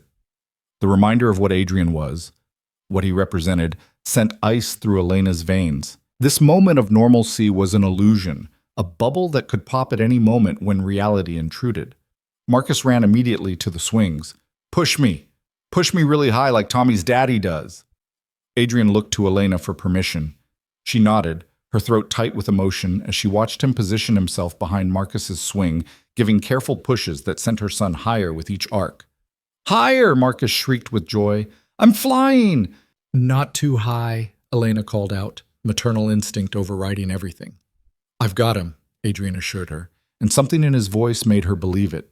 Alessia conquered the climbing structure with her characteristic fearlessness, Adrien hovering nearby but giving her space to navigate independently. When she reached the top, she looked down at him with triumph. I did it myself. You absolutely did. That was impressive. Mama says I climb like a monkey. A very brave monkey, Adrien agreed. They played for another hour, time slipping away in laughter and the simple joy of children experiencing the world. Elena sat on a bench, watching her family, because that's what they looked like from a distance, a family, and trying to reconcile the image with reality. Adrien pushed Marcus on the swings. Adrien helped Alessia navigate the monkey bars. Adrien settled a dispute between the twins about whose turn it was on the slide with diplomatic skill that probably served him well in boardrooms and territorial negotiations. He looked happy. The realization hit Elena with unexpected force, not powerful, not feared, not calculating, just happy. Like this moment was enough. Like being here with these children was all that mattered. Her phone rang, shattering the moment. Elena glanced at the screen and frowned at the unknown number. She almost didn't answer, but something made her accept the call. Elena Moore? The voice was male, unfamiliar, with an accent she couldn't place. Who is this? A concerned friend. You should know that Adrien Cross isn't being honest with you about his situation. His enemies are closer than he's admitting. And those children? They make him vulnerable in ways he hasn't begun to understand. Elena's blood ran cold. How did you get this number?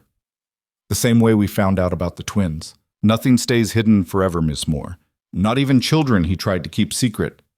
A pause. Tell Adrien that Victor Petrov sends his regards, and his congratulations on the family he's been hiding. The line went dead. Elena's hand shook as she lowered the phone. Victor Petrov. The name rang bells from 3 years ago, conversations she'd overheard, warnings Adrien's people had whispered. The Petrov family had been rivals, dangerous ones, the kind that didn't forgive slights or forget territory disputes. Elena? You okay? Adrien was suddenly there, his attention split between her pale face and the twins playing nearby. Someone called. Her voice came out strangled. Victor Petrov. He knows about Alessia and Marcus. Every ounce of color drained from Adrien's face. What exactly did he say? Elena repeated the conversation, watching Adrien transform before her eyes. The gentle father disappeared, replaced by the crime lord she'd feared. His expression went cold, calculating, deadly. Marcus, he called to his head of security, who materialized instantly. Full perimeter, now, eyes on the children. What's happening? Elena demanded, fear clawing up her throat. Victor Petrov has been trying to move into my territory for 6 months. He's ruthless, connected, and smart enough to know that direct confrontation won't work. Adrien's voice was clipped, controlled. But if he knows about the twins, he'll use them against you. He'll try. Elena's worst nightmare was crystallizing in real time. This was why she'd run. This was why she'd hidden. This was the inevitable result of letting Adrien into their lives. We need to leave, she said, already moving toward the twins. We need to disappear, right now. Adrien caught her arm, his grip gentle but firm. Running won't solve this. If Petrov knows about them, he knows where you live, where they go to daycare, your routines. Running just puts you on the road without protection. I've survived 3 years without your protection. You survived 3 years invisible. That invisibility is gone. Adrien's eyes bore into hers. The moment I found you in that park, the moment anyone saw me with the twins, their existence became known. You can hate me for that, but it doesn't change the reality. They need protection now, and I'm the only one who can provide it. Protection? You're what put them in danger. I know. The admission came raw, tortured. I know this is my fault, my world, my enemies. But Elena, please, let me fix this. Let me keep them safe. How?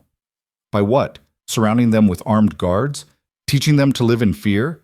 Turning them into prisoners of your empire? Adrien's jaw clenched. By eliminating the threat, permanently. The word hung between them, heavy with implication. Elena knew what elimination meant in Adrien's world. She'd heard the whispered stories, seen the news reports about rivals who disappeared, evidence that vanished, cases that went unsolved. You're talking about murder. I'm talking about protection. Adrien's voice was absolute. Viktor Petrov threatened my children. There is no scenario in which he walks away from that. The only question is how quickly and completely I dismantle everything he's built. Adrien, no. The word came out with command that made her flinch. This isn't negotiable. I promised to keep them safe. I promised nothing in my world would touch them. Petrov just crossed that line, and I will burn his entire organization to the ground before I let him use my children as leverage. Elena looked at the twins, still playing on the structure, oblivious to the danger circling. Marcus was making explosion sounds while Alessia narrated an elaborate story about rescuing dinosaurs. They were babies. Her babies. And someone had just painted targets on their backs. What do we do? The question came out broken. Adrien's expression softened marginally. First, we get you somewhere safe. My people will take you to a secure location. I'm not going anywhere with your people. Elena, no. You don't get to just take control because you're scared. These are my children too, and I won't let you drag them deeper into your world because one of your enemies made a phone call.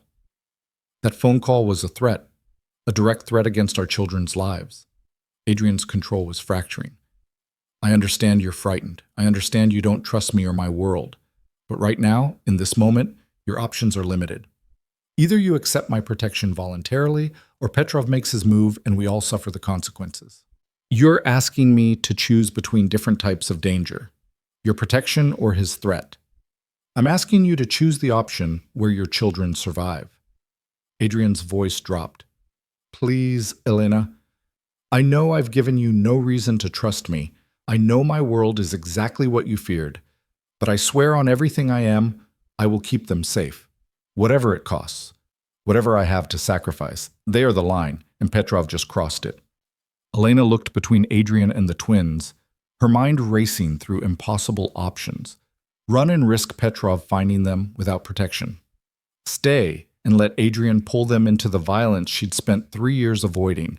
Trust the man she'd fled, or face the monster who'd just threatened her children. No good choices, only different shades of terrible. 24 hours, she said finally. We go somewhere safe for 24 hours while you handle this situation. But Adrien, if you solve this problem through violence, if you prove that your world is exactly the nightmare I feared, you'll never trust me again. I know. Adrien pulled out his phone, already making calls. Marcus, prep the safe house in Westchester. Full security team. Stock it for a woman and 2 toddlers. Food, clothes, toys, whatever they need. I want it ready in 30 minutes. We can't just leave, Elena protested. The twins' things, their routines, will be replicated as closely as possible. I'll have my people collect anything essential from your apartment. Adrien's tone left no room for argument. But we leave now. Every minute we stay exposed is a minute Petrov could use. Mama? Alessia had noticed the tension, her perceptive eyes moving between the adults. What's wrong? Elena forced a smile, crouching down to the twins' level. Nothing, baby. We're going to take a little trip with your daddy, a surprise adventure. An adventure? Marcus's face lit up. With dinosaurs? Maybe. We'll see what kind of adventure it turns out to be. Elena's voice cracked on the last words. They walked to where a black SUV waited, Adrien's security forming a protective diamond around them. Elena noticed for the first time how the other people in the park instinctively moved away, responding to signals they probably didn't consciously recognize. Danger. Power. Threat. This was what she'd fled. This was what she'd tried to protect her children from experiencing. And now she was walking straight into it because the alternative was worse. The safe house turned out to be a sprawling estate in Westchester County, all stone walls and security gates, and the kind of isolation that promised either safety or imprisonment depending on your perspective. Alessia and Marcus were enchanted by the sheer size of it, running through rooms while exclaiming over details that seemed magical to children who'd grown up in 400 square feet. "There's a playroom!" Marcus shouted from somewhere deep in the house. "With 1,000,000 toys!" "I found a library," Alessia called back. "A whole room just for books."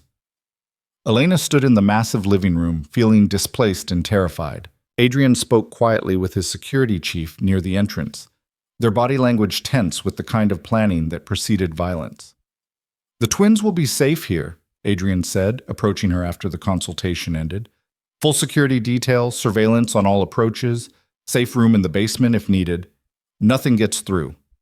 You're describing a fortress for my 2-year-olds. I'm describing what's necessary to keep them alive. Adrien's voice was gentle despite the harsh words. I'm sorry it's come to this. Sorry my world followed us here. But I won't apologize for doing what needs to be done. What needs to be done being murder. What needs to be done being the elimination of a threat to my family, Adrien corrected. Petrov made his choice when he threatened them. This is simply consequences. Elena sank onto a leather couch, exhaustion and fear overwhelming her. I don't want them to know. Whatever you do, however you handle this, I don't want them to ever know their father is capable of that kind of violence. They won't. I promise you, Elena, whatever happens in the next 24 hours, they'll be shielded from it. They'll stay here with you, safe and oblivious, while I handle the ugliness. And then what? We just go back to our lives like nothing happened? Like you didn't destroy a man's entire organization to protect them? No. Then we figure out what comes next. Adrien crouched before her, his eyes intense. This changes things. You see that, right? The twins can't go back to that apartment in Queens. Can't walk to daycare unprotected. Can't live the invisible life you've been maintaining. Petrov knowing about them means others will know soon. The secret is out. The reality of it crashed over Elena like a wave. He was right. The moment Adrien had found them, the moment Petrov had made that call, their careful anonymity had shattered. They couldn't unring that bell. So what, they just live here? In your fortress, surrounded by guards, prisoners of your empire? They live somewhere safe, with appropriate security, with the resources they deserve. Adrien's voice firmed. Elena, they're crosshairs now. That's not a role they can decline or ignore. It comes with protection, yes, but also with opportunities. Education, security, futures that don't involve poverty and struggle. I don't want your blood money. It's not blood money for them. It's inheritance, birthright, the resources owed to them by virtue of being my children. Adrien stood, pacing. I'm not trying to buy their love or your compliance. I'm trying to give them what they deserve, what they should have had from the beginning if you'd felt safe enough to tell me about them. The accusation stung because it held truth. If she'd trusted Adrien 3 years ago, if his world had been different, if his mother hadn't been so contemptuous, the twins would have grown up with advantages instead of struggling in poverty. But they also might have grown up as monsters. I need guarantees, Elena said finally.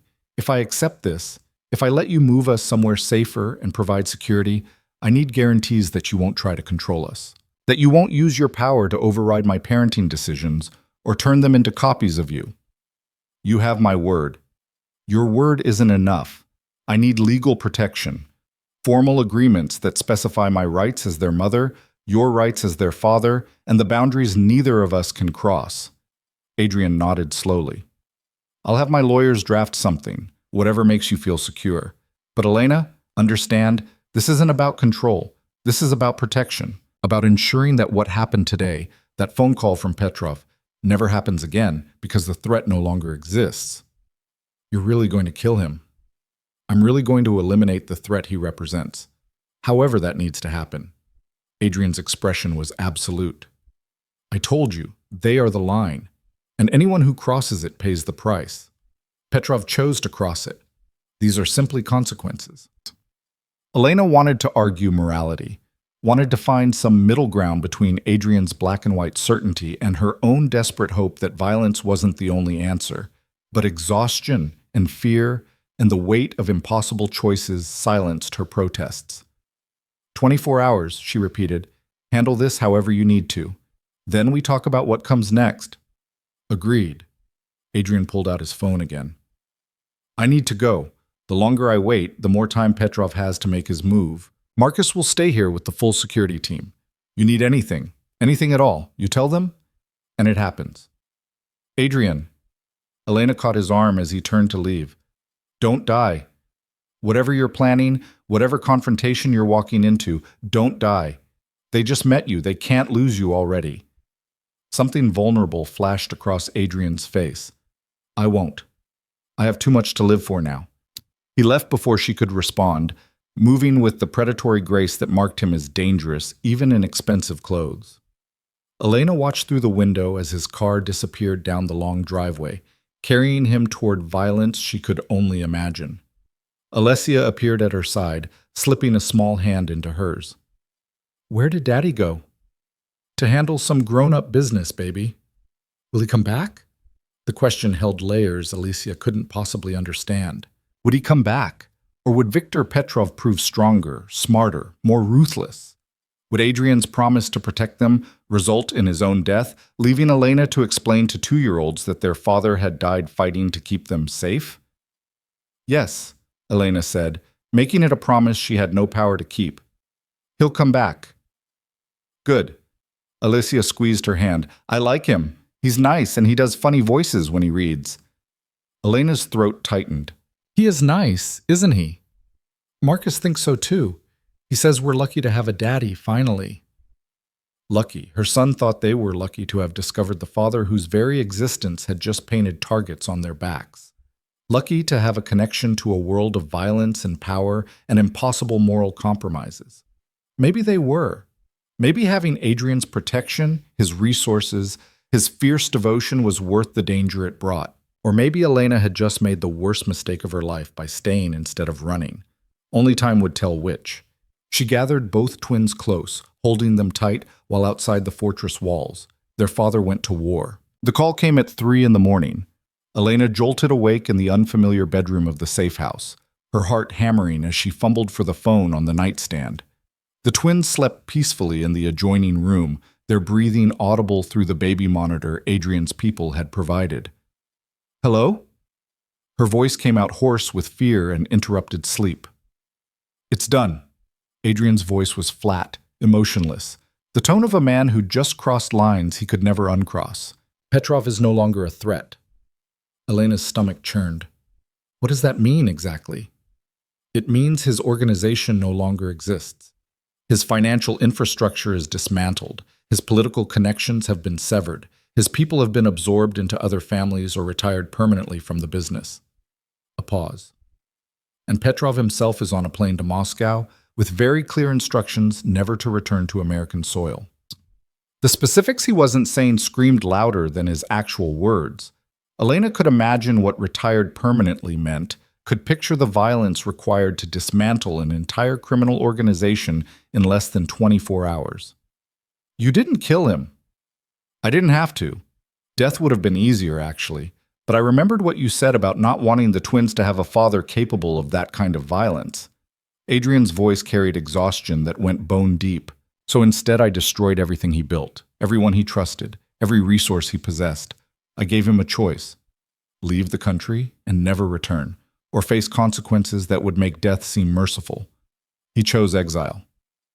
"That's not better, Adrien. That's just a different kind of cruelty." "That's strategic mercy." The steel returned to his tone. "He threatened my children.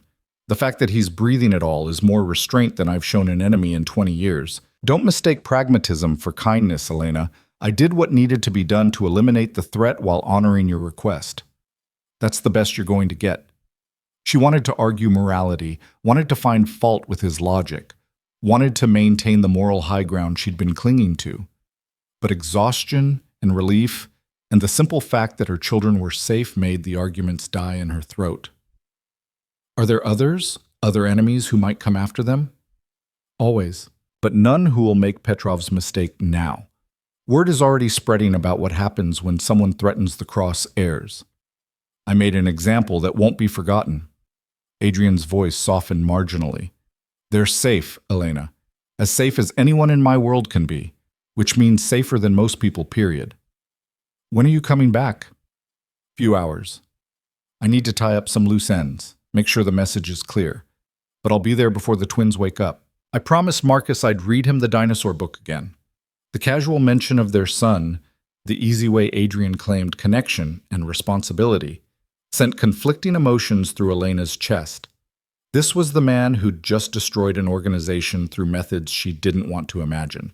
But he was also the man who'd done funny voices and pushed Marcus on the swings and promised to return for story time. Elena? Adrien's voice turned uncertain. Are we okay?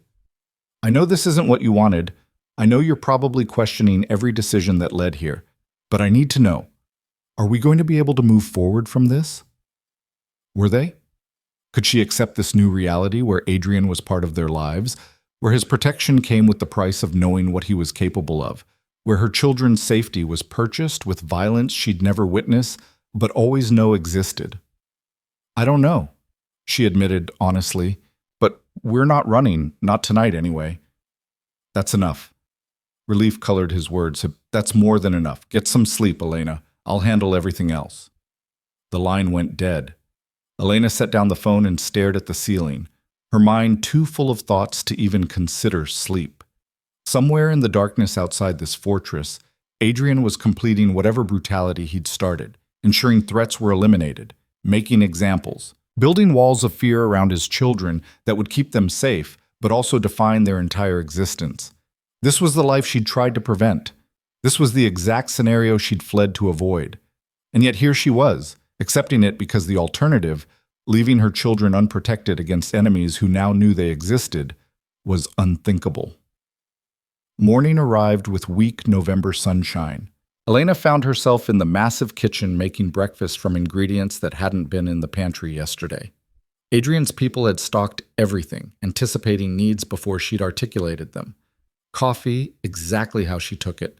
The twins' favorite cereal, fresh fruit already washed and cut. It was thoughtful and invasive and deeply unsettling all at once. Alessia and Marcus tumbled into the kitchen still in their pajamas, eyes bright with the resilient energy of toddlers who'd slept peacefully despite the upheaval in their lives. Is Daddy here yet? Marcus asked immediately. Not yet, baby. Soon. Can we play in the playroom again? There's a whole castle with knights and everything. After breakfast, they ate with the enthusiastic messiness of 2-year-olds, syrup somehow ending up in Alicia's hair, despite the pancakes being on a plate in front of her. Elena was cleaning them up when she heard the front door open, Adrien's voice speaking quietly with the security team. Daddy! Marcus scrambled down from his chair and ran toward the sound. Elena's heart clenched as she followed, finding Marcus wrapped around Adrien's legs while Alessia watched from the doorway with more reservation. Adrien looked exhausted. His clothes were different from yesterday, crisp and clean, no visible signs of whatever he'd done through the night. But his eyes carried shadows that spoke of sleepless hours and decisions that would haunt him. Hey, buddy. Adrien crouched down to Marcus's level. Did you sleep okay? Uh-huh. My bed is huge and there's night lights that look like stars. Marcus's enthusiasm was infectious. Did you finish your grown-up business? I did. Everything's handled now. Good. Now you can stay and play with us. Adrien glanced at Elena, seeking permission. She nodded slightly, and something that looked like relief crossed his features. I'd love to play with you, but first, I need to talk to your mama about some important things. Can you and Alicia play in the other room for a bit? Okay, come on, Alicia. Let's build a fort. Alessia followed her brother but looked back at the adults with the perceptive wariness that was becoming characteristic. She knew something had shifted, even if she couldn't articulate what. Once the twins were occupied, Adrien turned to Elena. We need to make some decisions about what comes next. I know. The apartment in Queens isn't safe anymore. Too exposed, too vulnerable. I want to set you up somewhere secure. Nothing ostentatious, just a place with proper security where the twins can have their own rooms, and you're not constantly looking over your shoulder. Adrien, before you argue, hear me out. This isn't about control or buying your compliance. This is practical necessity. Petrov is handled, but his exile doesn't mean all threats disappear. The twins are known now. They need protection, and that protection requires appropriate infrastructure. Elena crossed her arms, defensive despite knowing he was right. Where? There's a building I own in Brooklyn. Good neighborhood, excellent schools nearby, doorman with security training. You'd have the penthouse, 3 bedrooms, office space, actual square footage, security built into the building structure without being obvious. And I'm supposed to just accept this? Just let you relocate us into your property, under your control? You're supposed to accept reality, Adrien's voice firmed. I'm not asking permission to keep you safe. I'm informing you of the parameters. But Elena, I am trying to do this collaboratively, trying to give you choices within necessary constraints. You can pick the neighborhood, the specific building, the layout. You can maintain your independence, your job, your life. I'm just ensuring the foundation is secure. My job, Elena laughed bitterly. Right, because I can totally keep working night shifts as a nurse while living in a penthouse surrounded by security. Why not? If that work fulfills you, if it's important to you, there's no reason to stop. Though I'd argue you deserve better than night shifts given your qualifications. You don't know anything about my qualifications. I know you were pre-med before financial circumstances forced you to drop out. I know you scored in the 98th percentile on your nursing entrance exams. I know you're overqualified for the position you have, but took it because it was the only thing flexible enough to work around single parenting. Adrien's gaze was steady. I had my people compile information, not to invade your privacy, but to understand what you'd given up, what opportunities you'd sacrificed to keep the twins safe. The revelation that he'd been researching her life should have angered Elena. Instead, she felt exposed and oddly understood. So what, you want to fund me going back to school? Turn me into some kind of Pygmalion project? I want to give you options. If you want to continue nursing, continue. If you want to finish your degree, I'll make that happen. If you want to do something completely different, that's fine too. This isn't about molding you into something you're not. It's about removing the barriers that forced you into choices you didn't want. Elena sank into a chair, overwhelmed. This is too much, too fast.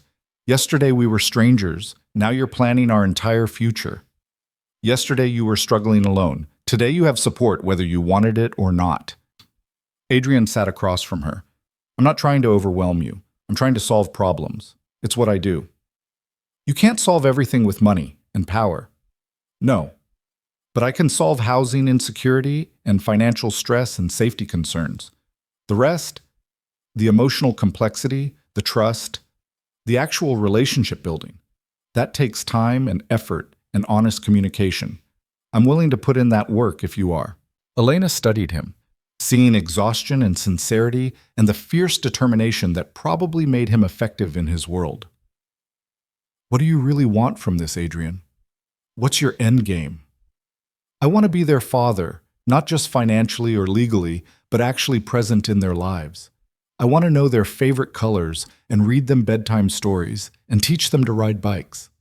I want to be there for first days of school and skinned knees and every milestone I've already missed. His voice roughened. And I want them to know me as a father, not as the crime lord everyone fears. I want them to see whatever good still exists in me instead of just the monster I've become. That's a lot to ask.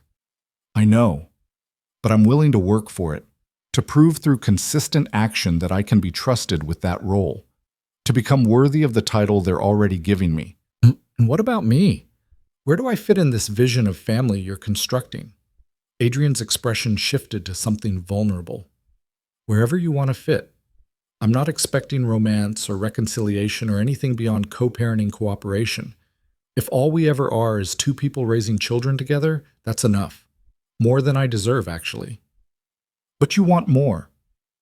What I want doesn't matter. What matters is what's best for Alicia and Marcus. And what's best is probably us finding a way to work together without the baggage of what we were or might have been.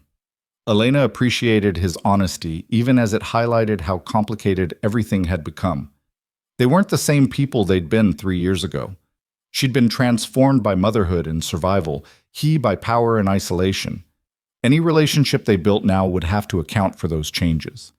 The penthouse, she said slowly, I want to see it before agreeing to anything. And I want legal documentation of my rights as their mother, custody arrangements, financial parameters. Everything formal and protected. Done. My lawyers will draw up whatever you need. Adrien pulled out his phone, already making notes. What else? I want regular schedules for your visits. Not just whenever you feel like showing up, but actual planned times so the twins can anticipate seeing you. Consistency matters for children their age. Agreed. I'll work around whatever schedule you set. And Adrien? Elena met his eyes. I want honesty. If something happens in your world that might affect them, I need to know immediately. No protecting me from harsh realities or making unilateral decisions. We're partners in this, or we're nothing. Partners. Adrien tested the word. I can do that. Even when the truth is ugly, even when it makes you question trusting me, I'll be honest. You have my word. They hammered out details for another hour, establishing boundaries and expectations that would govern their new reality. It felt surreal, negotiating co-parenting with a man she'd fled 3 years ago, creating structure for a family that hadn't existed 48 hours earlier. When they finished, Adrien looked almost hopeful. Can I take them to lunch? There's a diner nearby, nothing fancy, just a chance to spend more time with them. Elena hesitated, maternal instinct warring with the agreement they'd just made. They've had a lot of disruption. Maybe something calmer? I could make lunch here, if that's okay. I'm actually a decent cook when circumstances require it. The image of Adrien Cross cooking lunch for toddlers was so incongruous that Elena almost laughed. You cook? I survived 4 years overseas managing territory before taking over the family business. Learning to feed myself was necessary. A slight smile touched his lips. I make excellent grilled cheese. Marcus loves grilled cheese. Then it's settled. I'll cook, you supervise. The twins can help. Family lunch. The word family hung between them, weighted with possibility and terror in equal measure. Was that what they were becoming? A family? Or just people bound by biology and circumstances playing at normalcy while danger circled? Lunch turned into an unexpectedly pleasant chaos. Adrien did indeed make excellent grilled cheese, letting Marcus help butter bread while Alessia carefully arranged tomato slices. Elena watched them work, seeing her son's complete trust and her daughter's gradual warming to this man who wanted so badly to be their father. "Mama, look! I'm cooking!" Marcus announced proudly. "I see that, baby. You're doing great. Daddy says when I'm bigger, he'll teach me to make fancy food, like pasta from scratch." Adrien caught Elena's eye over Marcus's head, seeking approval for promises he was making. She nodded slightly, accepting that this was their reality now.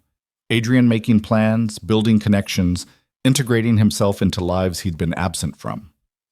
They ate at the massive dining table, the twins chattering about everything and nothing, while adults listened with the particular attention parents give their children's observations.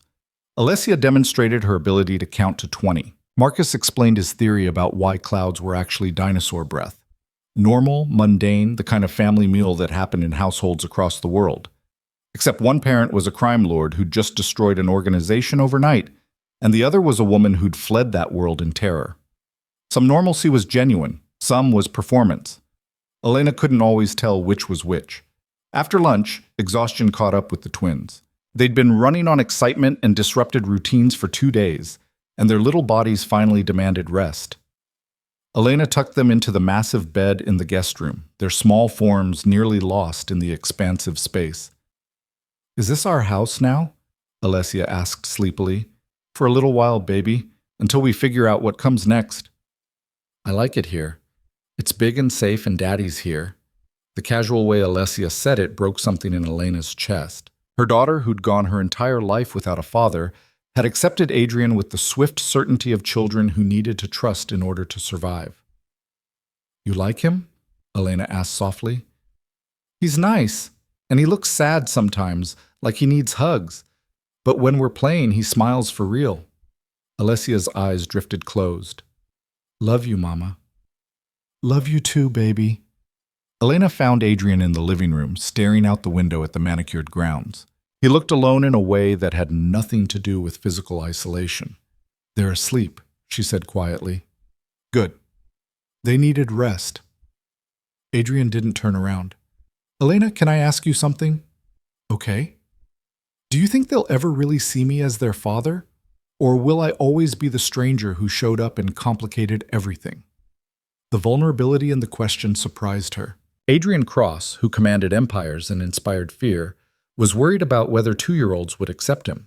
They already see you as their father. That's the easy part for them. They've been waiting their whole lives for someone to fill that role. Elena moved to stand beside him. The harder question is whether they'll grow up respecting the man you are or resenting what you represent. "And what do I represent to them?"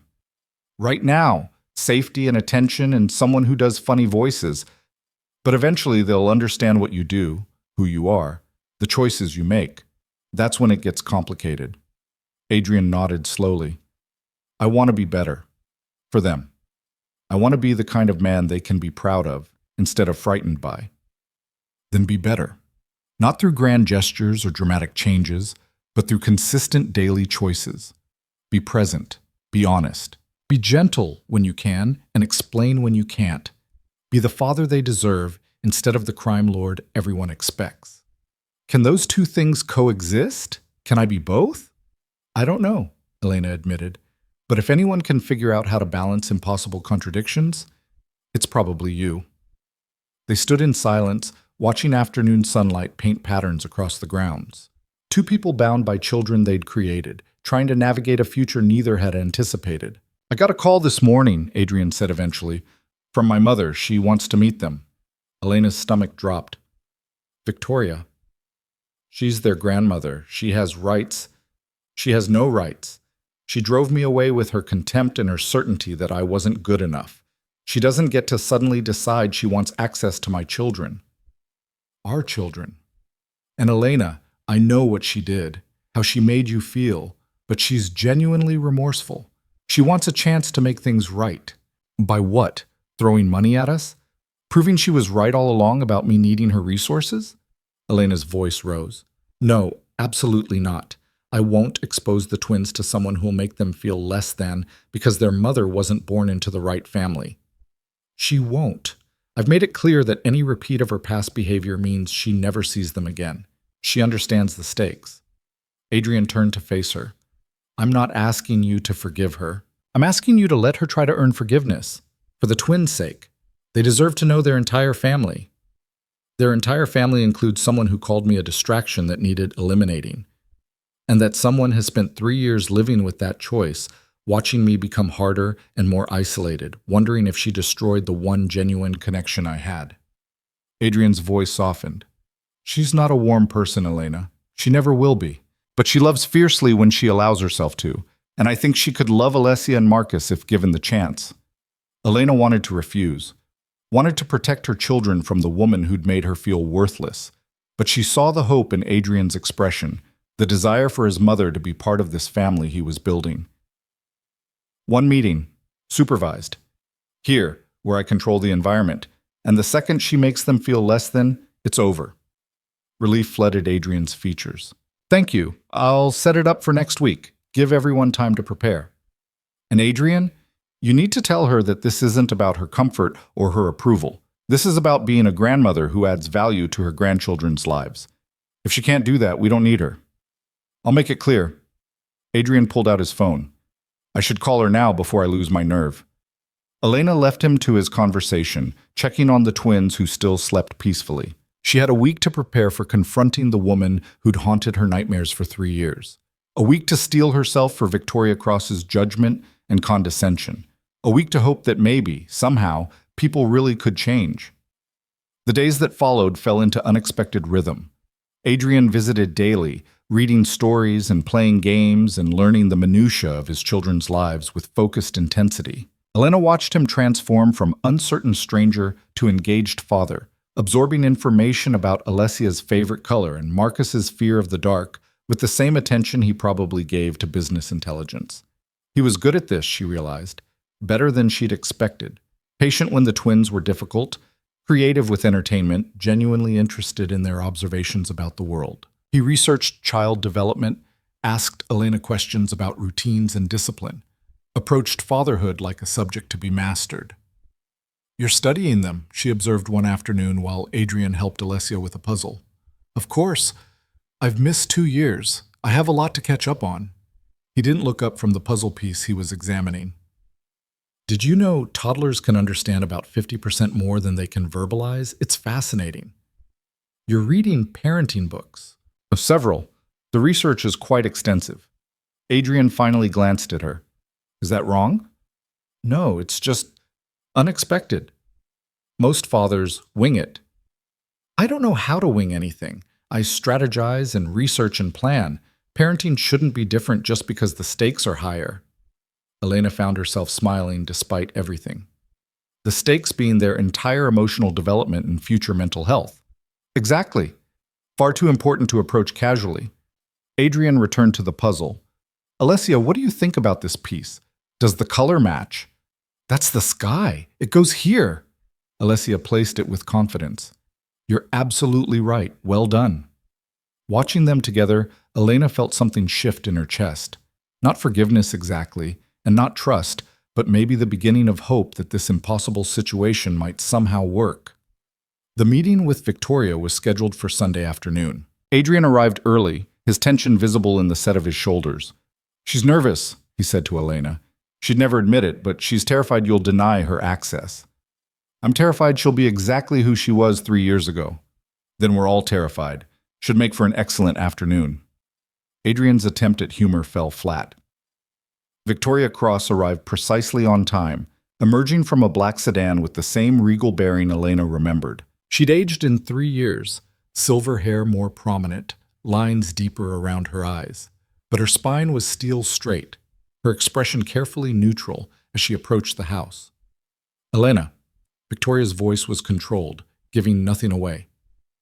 Thank you for agreeing to this meeting. Mrs. Cross. Victoria, please. A slight softening. I think we're past formalities. Adrien ushered his mother inside, his body language protective of both women. The twins appeared from the playroom, curious about the visitor. Victoria's composure cracked. Her hand went to her mouth, tears filling her eyes as she stared at Alicia and Marcus. They're beautiful, she whispered. Adrien, they're absolutely beautiful. Alessia, Marcus, this is Victoria. She's my mother, which makes her your grandmother. Like Grandma in the storybook? Marcus asked. Exactly like that. Victoria crouched down with surprising grace. I've been waiting a very long time to meet you both. Alessia studied her with characteristic wariness. Why didn't you come before?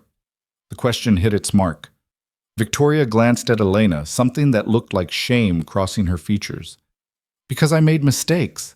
I wasn't kind to your mother when I should have been, and that created distance between all of us. Victoria's voice stayed steady despite obvious emotion. I'm hoping to do better now, if you'll give me a chance. Mama says people get chances if they're sorry for real, not just saying words. Your mother is very wise. Victoria's eyes met Elena's, and she's right. I am sorry, for real. More sorry than I have words to express. The afternoon proceeded with careful civility. Victoria brought gifts despite Elena's request otherwise. Books, art supplies, nothing ostentatious but clearly chosen with thought. She played with the twins, asked questions about their interests, showed genuine engagement that surprised Elena. When the twins returned to their playroom, Victoria turned to Elena with visible effort. I owe you an apology. A real one, not deflected through Adrien. Victoria's voice was steady, but her hands trembled slightly. I was cruel 3 years ago. I judged you based on circumstances rather than character. I made you feel worthless when you were anything but, and in doing so, I drove away the woman my son loved and cost myself 3 years with my grandchildren. Elena hadn't expected this, hadn't expected vulnerability or genuine remorse from the woman who'd seemed so certain of her superiority. You called me a distraction that needed eliminating. I called you a complication I didn't know how to handle. Adrien was becoming someone I didn't recognize, softer, happier, more human. I was afraid that meant he was becoming weak. Victoria's voice dropped. I was wrong. He wasn't becoming weak. He was becoming whole. And I destroyed that because I couldn't see past my own fears. You made me run. You made me so terrified of what my children would become in your world that I chose poverty over asking for help. I know, and I will regret that for the rest of my life.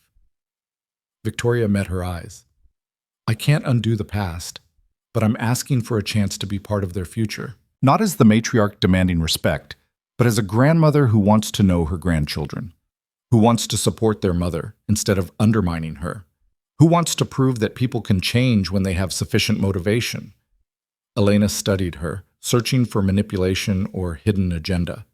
All she found was exhaustion and hope and the same fierce love for Adrien and the twins that drove Elena's own choices. One chance, Elena said finally. You get one chance to prove you mean what you're saying.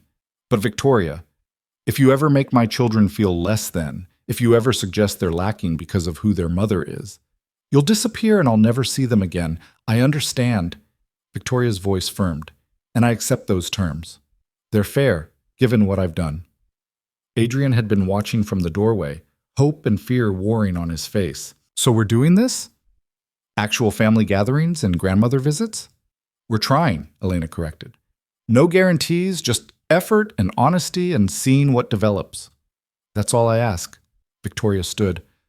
I should go. I don't want to overstay this first meeting. But Elena, thank you for giving me this chance when I didn't deserve it.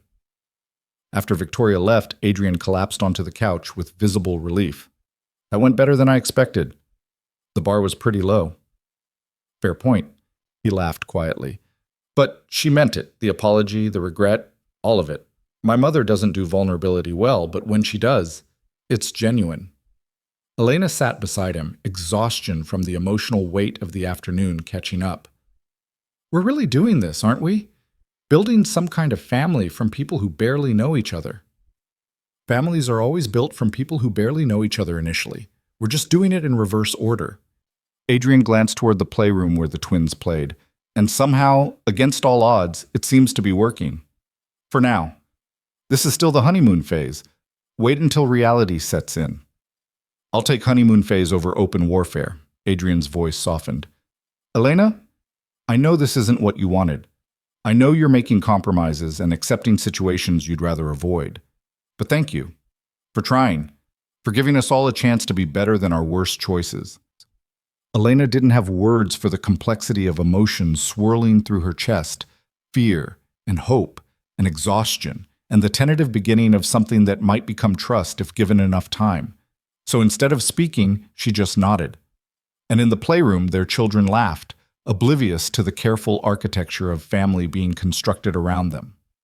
For now, that was enough. The Brooklyn penthouse turned out to be everything Adrien had promised, and nothing Elena had feared. 3 bedrooms with actual closet space, windows that let in morning light, a kitchen where she could cook without turning sideways. The twins had their own rooms for the first time in their lives, though they still ended up sleeping together most nights. Creatures of habit seeking comfort in proximity. Elena stood in the living room 3 weeks after Victoria's visit, watching afternoon sun paint golden patterns across hardwood floors. The space felt too large, too nice, too much like accepting charity, even though the legal documents clearly stated it was hers, not Adrien's property she occupied, but her own lease with terms that protected her autonomy. You're overthinking again. Adrien's voice came from the doorway where he'd materialized with his characteristic silence. I thought you weren't coming until dinner. Meeting ended early. Figured I'd stop by, see if you needed anything. He held up a bag. Brought Marcus those dinosaur figurines he was talking about. The scientifically accurate ones. Adrien, we talked about excessive gifts. 3 small plastic dinosaurs for a kid obsessed with paleontology isn't excessive. It's basic parenting. He set the bag on the counter. Where are they? Napping. They had a big morning at the park. Adrien's expression softened the way it always did when discussing the twins. 3 weeks of consistent presence had transformed him from stranger to fixture in their lives. He knew Alessia hated peas but loved broccoli. He knew Marcus needed his blanket positioned exactly right for naps. He knew both of them could delay bedtime indefinitely through elaborate negotiation tactics. He'd become a father, not just biologically, but functionally. And Elena was still processing what that meant. Can we talk? Adrien asked, settling onto the couch with the ease of someone who'd earned his place there. About what? About the offer that came yesterday, the one you've been avoiding discussing. Elena's stomach tightened. The offer. Jonathan Reeves, one of Adrien's business associates, the legitimate ones, ran a non-profit providing medical care to underserved communities. He'd approached Elena directly about a position as their nursing director, managing teams and programs instead of working night shifts at a clinic that barely paid rent. It was everything she'd wanted professionally. Better pay, meaningful work, regular hours that meant she could actually be present for the twins' waking lives. The kind of opportunity she'd have pursued immediately if it hadn't come through Adrien's connections. I'm thinking about it.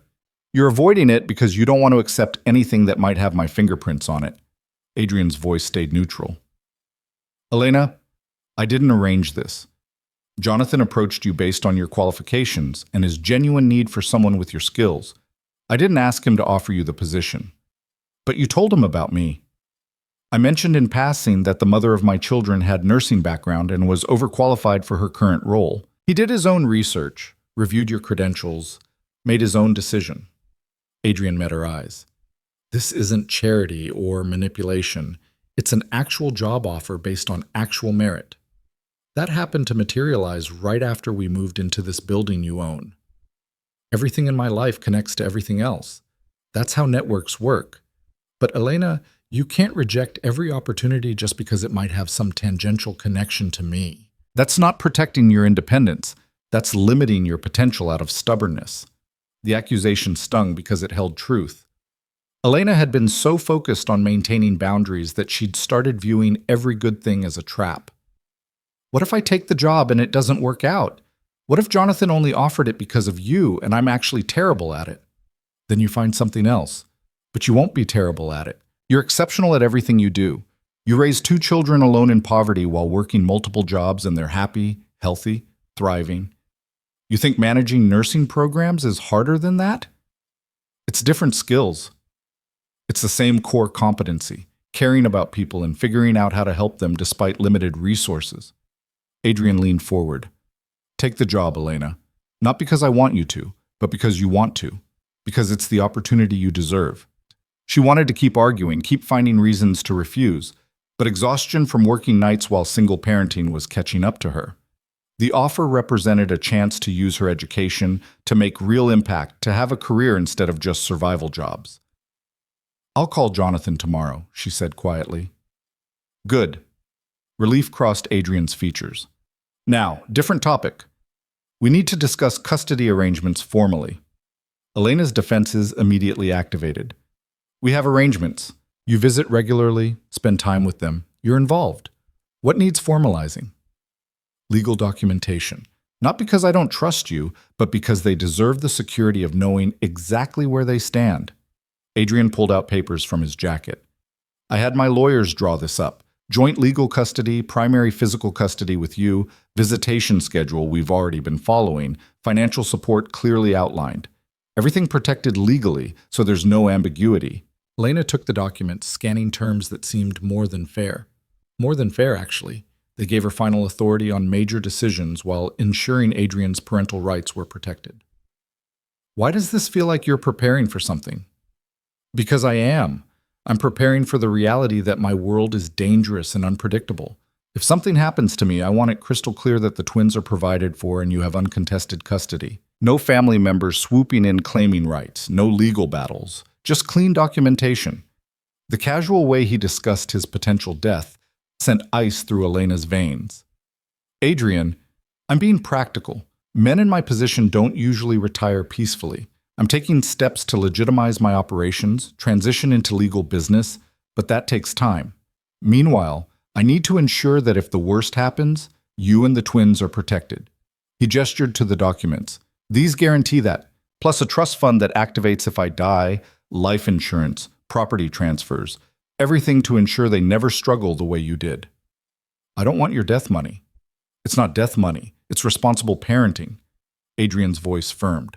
Elena, I know you want to believe we can just exist in this bubble where my world never intrudes. But Petrov proved that's not reality. There are threats, consequences, dangers I can't completely eliminate. The best I can do is prepare for them. Elena set down the papers, her hands shaking slightly. I don't want to think about you dying. The twins just got you. They're finally stable and happy and feeling secure. Don't ask me to prepare for losing that. I'm not planning on dying. I'm planning on living long enough to walk Alicia down the aisle and teach Marcus to drive and meet grandchildren someday. Adrien's expression softened. But I'm also not naive enough to think I control everything. So I'm covering bases, making sure that whatever happens, you 3 are protected. She wanted to argue, wanted to reject the whole conversation. But she'd spent 3 years living with uncertainty, never knowing if she'd have enough for rent or if the twins would need medical care she couldn't afford. Adrien was offering the opposite, absolute security regardless of what happened. I'll review them with my own lawyer, make sure everything's actually as fair as it looks. Good. That's smart. Don't trust my lawyers completely, even though I've instructed them to protect your interests. Adrien stood. Now, I should probably go before the twins wake up, and I get roped into elaborate pretend games involving dinosaur tea parties.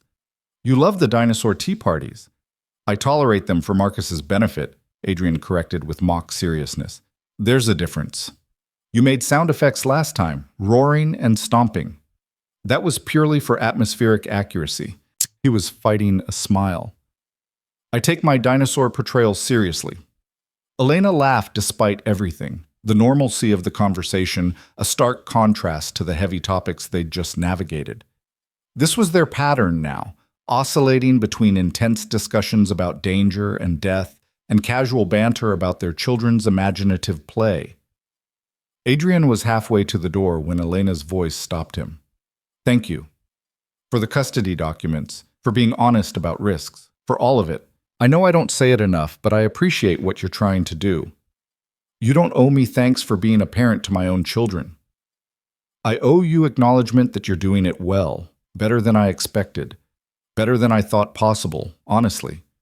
Something vulnerable flickered across Adrien's expression. That might be the nicest thing you've said to me in 3 years. Don't let it go to your head. Too late. I'm going to treasure this moment forever. His smile turned genuine. Call Jonathan about the job. And Elena? Stop punishing yourself for accepting good things. You've earned them. He left before she could respond, the apartment suddenly feeling emptier despite the space. Elena called Jonathan Reeves the next morning and accepted the position. Her start date was set for 2 weeks out, time to transition from the clinic and prepare for the new role. The night she told Adrien, he showed up with champagne, the real stuff, not the cheap sparkling wine she'd pretended to enjoy when they were together before, and insisted they celebrate properly. To new beginnings, Adrien toasted, the twins already asleep in their respective rooms. To terrifying leaps of faith, Elena corrected, clinking her glass against his. They drank in comfortable silence, the kind that had developed over weeks of co-parenting and negotiating this strange new relationship. Elena studied Adrien over the rim of her glass, seeing exhaustion and satisfaction in equal measure. How's the transition going? The legitimizing of operations you mentioned? Adrien's expression turned cautious. You really want to know? You promised honesty. I'm asking for it. It's complicated. Some of my people are adapting well, shifting into legal business operations. Others are resistant, viewing it as weakness. I'm having to make hard choices about who stays and who goes. He paused. I've already had 3 attempts to undermine the transition. One required significant intervention to resolve. Intervention meaning violence. Intervention meaning strategic removal of obstacles. I'm trying to minimize bloodshed, but some situations only have harsh solutions. Adrien met her eyes. I told you I'd be honest, even when the truth is ugly. That's the ugly truth. I'm trying to change, but change requires breaking things that resist transformation. Elena processed this, the champagne suddenly tasting bitter. Will it ever really be over? The violence, the danger, the constant threat? Not completely, but it can be managed, minimized, controlled to the point where it doesn't touch you, or the twins. Adrien set down his glass. I'm building something different, Elena, an empire that operates in daylight instead of shadows. It'll take years, maybe decades, but I'm committed to it. For them. For the legacy I want to leave. What changed? You spent 20 years building power in the darkness. What made you suddenly want daylight? Emerald eyes and matching dimples. Adrien's voice went soft. The realization that my children deserve a father they can be proud of instead of frightened by. That's what changed. They changed everything. The admission hung between them, raw and honest, in a way that made Elena's chest tight. I want to believe that, she whispered. I want to believe people can fundamentally change when they have sufficient motivation. But Adrien, I've seen what you're capable of. I've heard the stories, witnessed the fear you inspire. Can that person really transform into someone who operates in daylight? I don't know, Adrien admitted, but I'm going to try. Every day I'm going to make choices that move me closer to being worthy of them. Some days I'll succeed, some days I'll fail, but I'm committed to the effort. And if you can't, if the darkness is too ingrained, then I remove myself from their daily lives while still ensuring their protection and support. I become the father who loves them from a distance rather than the father who corrupts them through proximity. Adrien's jaw clenched. I won't let them become what I am, Elena. That's the one absolute. Whatever I have to sacrifice to prevent that, I will. Elena studied him, seeing truth in every line of his face. He meant it. This wasn't performance or manipulation. Adrien was genuinely prepared to remove himself from his children's lives if he believed his presence would harm them. The realization shifted something fundamental in her perception. You really love them. More than I knew it was possible to love anything. More than empire or power or self-preservation. Adrien's voice roughened. They're the best thing I've ever created, and I had nothing to do with creating them. That's the beautiful irony. My greatest achievement is entirely your doing, and all I can do is try not to destroy it. You're not destroying it. You're building it. Every story you read, every game you play, every moment you show up and engage, you're building their trust and their security and their understanding that they matter. I'm terrified I'll ruin them. That one wrong choice, one moment of reverting to old patterns, will show them who I really am, and they'll never look at me the same way. Elena recognized the fear because she lived with it too.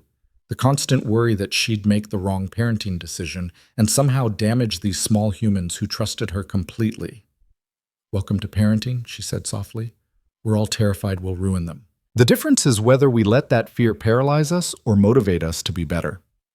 You make it look effortless. I cry in the shower at least twice a week from the stress of getting it wrong. Adrien laughed, the sound genuine and surprised. Really? Really? Last week Alicia asked why she couldn't have a daddy who lived with us like her friend Emma's daddy, and I cried for 20 minutes trying to explain complicated adult situations to a 2-year-old brain. Parenting is beautiful and terrifying and mostly just showing up even when you have no idea what you're doing. That's oddly comforting. Good. Because you're doing fine, Adrien. Better than fine. You're doing the work, making the effort, showing up consistently. That's what they'll remember, not your past or your mistakes, but the father who was present. The conversation shifted to lighter topics. Marcus's recent obsession with construction vehicles. Alessia's declaration that she wanted to be an astronaut doctor artist when she grew up. The logistics of their upcoming week. Normal parenting discussions that felt surreal given who was having them. It was past midnight when Adrien finally left, and Elena found herself standing at the window watching his car disappear into Brooklyn traffic. They'd come so far in a month, from strangers to co-parents to something that almost resembled friendship. The foundations were forming. Whether they'd support something lasting remained to be seen. 2 months later, winter had settled over New York with the kind of bitter cold that made the penthouse's heated floors a luxury Elena no longer questioned accepting. Her job at the nonprofit was everything she'd hoped, challenging, meaningful, exactly the kind of work she'd dreamed of doing. The twins had adjusted to their new daycare, made friends, thrived in the stability Adrien's resources provided. Victoria had become a weekly presence, arriving every Sunday for family dinner with the awkward determination of someone trying to make amends. She'd never be warm, would never be the grandmother who baked cookies and told silly stories. But she was present, engaged, making genuine effort to know her grandchildren and support their mother. It was progress. Slow, imperfect, but real. The call came on a Wednesday evening while Elena was helping the twins build an elaborate blanket fort. Adrien's name flashed on her screen, and something in the timing made her stomach clench. What's wrong? Nothing's wrong. Actually, something's very right, but I need to discuss it with you in person. Can I come over? Now? If possible. It's important. 20 minutes later, Adrien arrived with Chinese takeout and an expression Elena couldn't quite read, nervous and hopeful and slightly terrified all at once. Daddy! Marcus launched himself at Adrien's legs. We made a fort! You have to see it! I will absolutely see this fort, but first I need to talk to your mama about grown-up stuff. Can you and Alicia be fort architects for a few minutes? Okay, but don't take too long. The fort might collapse. I'll be quick, Adrien promised. Once the twins were occupied, Adrien set down the food and turned to Elena with visible effort at composure. I've finalized the transition. As of yesterday, all illegal operations are either shut down or transferred to other families. My businesses are completely legitimate. Real estate, investments, technology ventures, everything legal, everything documented, everything operating in daylight. Elena's breath caught. You actually did it. I actually did it. It cost me alliances, required some brutal negotiations, and I made enemies who'll hold grudges forever. But it's done. Adrien's voice was steady despite the magnitude of what he was saying. I'm out. Completely out of the criminal enterprises that defined my life for 20 years. Adrien, that's... Elena struggled for words. That's incredible. And terrifying. Are you safe? Are the twins safe? Safer than we were before. I've maintained enough connections and leverage to ensure protection, but I'm no longer actively in the life. No more territory disputes, no more violence, no more operating in shadows. He paused. I did it for them, so they could have a father who isn't defined by fear and blood. So when they're old enough to ask what I do, I can tell them truth they won't have to hide from. Elena felt tears burning her eyes. You gave up everything. I gave up darkness for a chance at light. That's not sacrifice, that's evolution.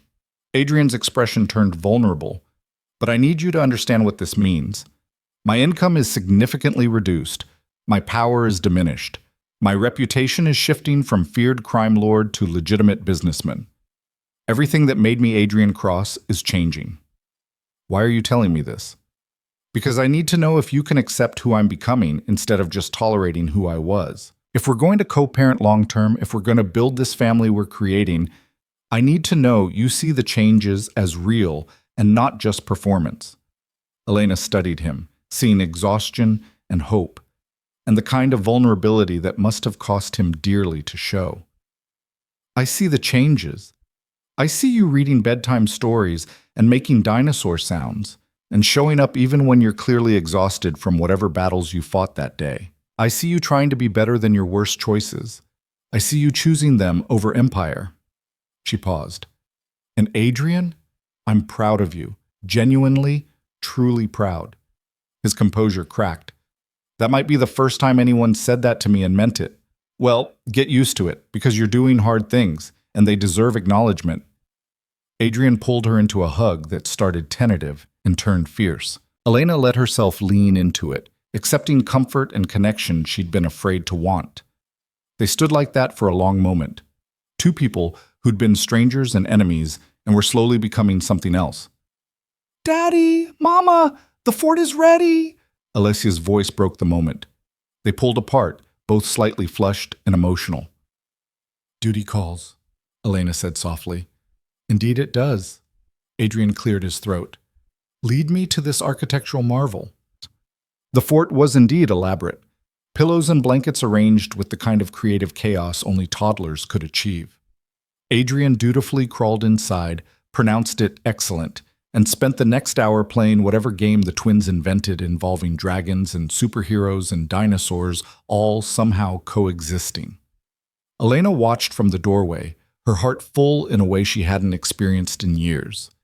This was family. Imperfect, unconventional, built from broken pieces and careful negotiation.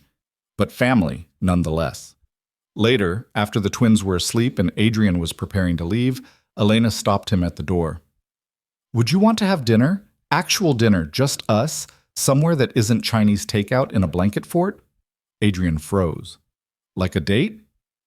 Like two adults who have children together, figuring out if they could be something more than co-parents. Elena's voice trembled slightly. No pressure, no expectations, just exploring possibility. Elena, I don't want you to feel obligated because I changed my life. You don't owe me romance or relationship just because I'm trying to be better. I'm not asking out of obligation. I'm asking because I want to know the man you're becoming, not just the father you are to our children. Because 3 years ago I ran from someone who scared me, but maybe the person you're choosing to be now is someone I could trust. Adrien's expression transformed with hope so naked it hurt to witness. Saturday? I know a place. Nothing fancy, just good food and conversation. Saturday works. He left with a smile that made him look younger, lighter, like possibility was something he'd remembered how to believe in. Saturday arrived with the kind of nervous anticipation Elena hadn't felt since she was 23 and falling for a man she didn't fully understand. Victoria arrived to watch the twins with an expression that suggested she knew exactly what this dinner represented. You look beautiful, Victoria said quietly. And Elena, whatever happens tonight, thank you for giving him a chance to be better, for seeing the man he's trying to become instead of just the monster he was. He was never a monster to me, just dangerous and impossible to navigate. And now? Now he's still dangerous and impossible, but in different ways. Elena smiled. We'll see what that means. The restaurant was intimate without being romantic, the kind of place that specialized in excellent food and quiet conversation. Adrien was already there when she arrived, dressed casually, but with the kind of care that suggested he'd agonized over the choice. Hi, he said, standing as she approached. Hi yourself. They settled into the kind of conversation that felt simultaneously first date awkward and comfortable friendship easy. 3 months of co-parenting had given them foundation, but exploring each other beyond that context required different navigation. Tell me something I don't know about you, Elena requested over appetizers. I play piano, taught myself when I was 15 because my father said music was weakness. I still play sometimes, late at night when I can't sleep. I had no idea. I don't advertise it. The feared crime lord playing Chopin doesn't exactly fit the brand. Adrien smiled. Your turn. Tell me something. I wanted to be a surgeon once, not just a doctor, but specifically a trauma surgeon. I love the idea of having seconds to make decisions that saved lives. You could still do that. Go back to school, finish your degree. Maybe. Or maybe I'm exactly where I'm supposed to be, helping communities get access to care instead of just treating individuals. Different impact, equally meaningful. They talked for hours, discovering shared interests and fundamental differences, learning each other outside the context of their children. Adrien was funnier than Elena remembered, his dry wit emerging when he wasn't maintaining the persona of power. She was fiercer than he'd known, her convictions and principles creating boundaries he found himself respecting rather than trying to cross. Can I ask you something potentially awkward? Adrien ventured over dessert. Depends on the question. Do you ever regret it? Running, hiding the pregnancy, choosing the path you did? If you could go back knowing what you know now, would you do it differently? Elena considered carefully. I regret that you missed their first 2 years. I regret the poverty and stress that could have been avoided, but I don't regret protecting them from the world I thought would destroy them. That choice, even if it was based on incomplete understanding, came from love. That's fair. Do you regret the man you were? The choices that made me run? Every day, but I'm trying to make peace with the fact that I can't undo the past, only choose better going forward. Adrien met her eyes.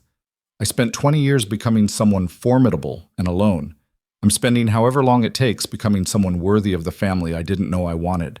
And if I told you I'm starting to see that person, that the man sitting across from me might be someone I could trust with more than just co-parenting? Hope flickered across Adrien's expression. I'd say I'm terrified of disappointing you again, but I'm willing to try if you are. I'm willing to try. Slowly, carefully, with full knowledge that we're both different people than we were. No promises beyond seeing what develops. I can work with that. Adrien reached across the table, his hand palm up in invitation. Elena placed her hand in his, feeling the warmth and possibility of the gesture. 3 years ago, she'd fled this man in terror. Now she was choosing to stay, to explore, to see if the pieces of their broken history could be rebuilt into something new. The months that followed were careful reconstruction. Adrien and Elena dated the way teenagers did. Movies and dinners and long conversations that built understanding. They included the twins in activities, creating family experiences that felt natural rather than forced. Victoria became not just a grandmother, but a tentative ally, her sharp edges softening as she witnessed the family taking shape. Adrien's legitimate businesses thrived, his strategic mind as effective in legal ventures as it had been in illegal ones. The nonprofit where Elena worked expanded its programs, her leadership driving impact that reached thousands. The twins grew and developed, secure in the knowledge that both parents loved them and were present. Spring arrived with the kind of bright warmth that made Central Park irresistible. Adrien had planned an elaborate picnic, not the blanket on the ground version, but the kind with an actual table and real food and enough organization to suggest professional assistance. This is excessive, Elena observed as they settled at a table near Bethesda Fountain. I prefer thoughtfully planned. Adrien helped Alessia into her chair. Besides, we're celebrating. Celebrating what? 1 year. 1 year since I found you on that bench, and everything changed. Elena blinked back sudden tears. Had it really been a year? 12 months since that encounter that had shattered her carefully constructed isolation and rebuilt her life into something she never could have imagined? A lot has changed, she agreed softly. For the better, I hope. Definitely for the better. They ate and laughed and watched the twins chase pigeons with the fearless enthusiasm of 3-year-olds convinced they could befriend any creature. Normal family activities that would have seemed impossible a year ago. After lunch, while the twins played nearby under Victoria's watchful eye, Adrien turned to Elena with visible nervousness. I have something to ask you, something important. Elena's heart started racing. Okay? This past year has been transformative. You've given me opportunities I didn't deserve, chances to prove I could be better, space to become someone worthy of you and the twins. And I hope, I've shown that the changes are real and lasting. Adrien, where is this going? To a proposal. Not the kind you're probably anticipating, but an important one nonetheless. He pulled out papers from his jacket. I want to marry you. Not for romance, though I'm hoping that continues developing. Not for love, though I'm already most of the way there. But for protection, legitimacy, and giving the twins the security of parents who are legally united. Elena's breath caught. You're proposing marriage as a practical arrangement? I'm proposing marriage as a foundation for everything else we're building. Legal protection that ensures if something happens to me, you're my widow with all attendant rights and resources. Social legitimacy that gives the twins a conventional family structure. Formal commitment that proves I'm all in on this family we're creating. Adrien's voice gentled. The romantic feelings, the genuine love, the partnership beyond co-parenting, I believe those are coming. But I'm not waiting for perfect circumstances. I'm asking you to marry me now, as we are, with honesty about what it means and doesn't mean. Elena stared at him, processing the most unromantic proposal in history that somehow still made her heart race. You want to marry me for practical reasons. I want to marry you because you're the mother of my children, the woman I'm falling in love with all over again, and the person I trust to build a future with. The practical benefits are real, but they're not the whole story. Adrien met her eyes. I'm not going to get down on one knee or make grand declarations. I'm just going to tell you the truth. I want to spend my life proving I'm worthy of you. I want to be your husband, their father, the man who shows up every day regardless of circumstances. And I want the legal and social structure that supports all of that. This is insane. Probably, but we've never been conventional. Adrien pulled out a ring box. This was my grandmother's. The only cross-family heirloom I actually value. Victoria gave it to me last month when I told her what I was planning. The ring was beautiful, vintage, understated. The kind of piece that spoke of history and meaning rather than ostentatious display. I don't know what to say. Say yes if you trust that we can build something real. Say no if you need more time. Say maybe if you want to think about it. But Elena, know that whatever you choose, I'm committed to you and the twins regardless. This is about formalizing what already exists, not creating obligation. Elena looked at the ring, at Adrien's hopeful expression, at the twins playing nearby with Victoria, her family, imperfect and unconventional and built from the wreckage of past mistakes. Yes, she heard herself say. Not because it's practical or because I'm completely certain, but because I want to try. I want to see if we can build something that lasts. I want to give the twins the family they deserve. I want to marry you, Adrien Cross, and see what forever looks like. Relief and joy transformed Adrien's face. He slid the ring onto her finger with hands that trembled slightly, then pulled her into a kiss that was gentle and promising and full of possibility. Daddy's kissing Mama! Marcus's delighted shout broke the moment. Does this mean you're getting married? Alicia asked with the blunt directness of a 3-year-old. Yes, Adrien confirmed, not taking his eyes off Elena. It means we're going to be a real family, all of us together. Finally, Alicia declared. All my friends have parents who are married. Now we're normal. Elena laughed through happy tears. Normal. Their family would never be normal by conventional standards, but maybe that was okay. Maybe normal was overrated, and what mattered was love and commitment and the daily choice to show up for each other. The wedding happened 6 weeks later in a small ceremony that honored both formality and intimacy. Victoria cried openly, watching her son marry the woman she'd once dismissed. The twins served as ring bearers with the kind of chaotic enthusiasm that made guests laugh and cry simultaneously. Elena wore a simple dress that made her feel beautiful, and Adrien looked at her like she was the answer to questions he hadn't known to ask. Their vows were honest rather than flowery. Adrien promised to choose family over empire every day. Elena promised to trust the man he was becoming instead of fearing the man he'd been. They both promised to put the twins first, to communicate honestly, to build something lasting from their imperfect beginning. It wasn't a fairy tale, but it was real. The years that followed brought challenges and triumphs in equal measure. Adrien's legitimate businesses flourished, his reputation slowly transforming from feared criminal to respected entrepreneur. Elena's nonprofit expanded nationally, her vision and leadership creating impact that changed countless lives. The twins grew into remarkable children, Alicia fierce and protective, Marcus gentle and creative, both secure in the knowledge that they were loved unconditionally. Victoria surprised everyone by becoming genuinely warm with her grandchildren, her reserved nature softening as she watched them grow. She established a foundation in her late husband's name that provided educational scholarships, channeling family wealth toward redemption rather than power. Adrien never fully escaped his past. Old enemies occasionally surfaced with grudges. Former associates sometimes tried to pull him back into darkness. But he navigated each challenge with the patient determination of someone who knew exactly what he was protecting. The twins never witnessed violence, never saw the darker side of their father's capabilities, never had reason to fear the man who read them stories, and attended their school events, and showed up consistently in ways that proved his transformation was real. On their 5th wedding anniversary, Elena and Adrien stood in the Brooklyn penthouse that had become home, watching Alessia and Marcus play in the living room. 8 years old now, confident and happy, arguing over some game with the comfortable certainty of siblings who knew they were safe. "Do you ever regret it?" Adrien asked softly. "Saying yes to all this chaos?" "Never." "Do you regret changing everything for us?" "Best decision I ever made. Well, second best. First was walking through that park 5 years ago." Adrien wrapped his arm around her waist. "I found my family that day. Found everything I didn't know I was missing. We found each other, all of us."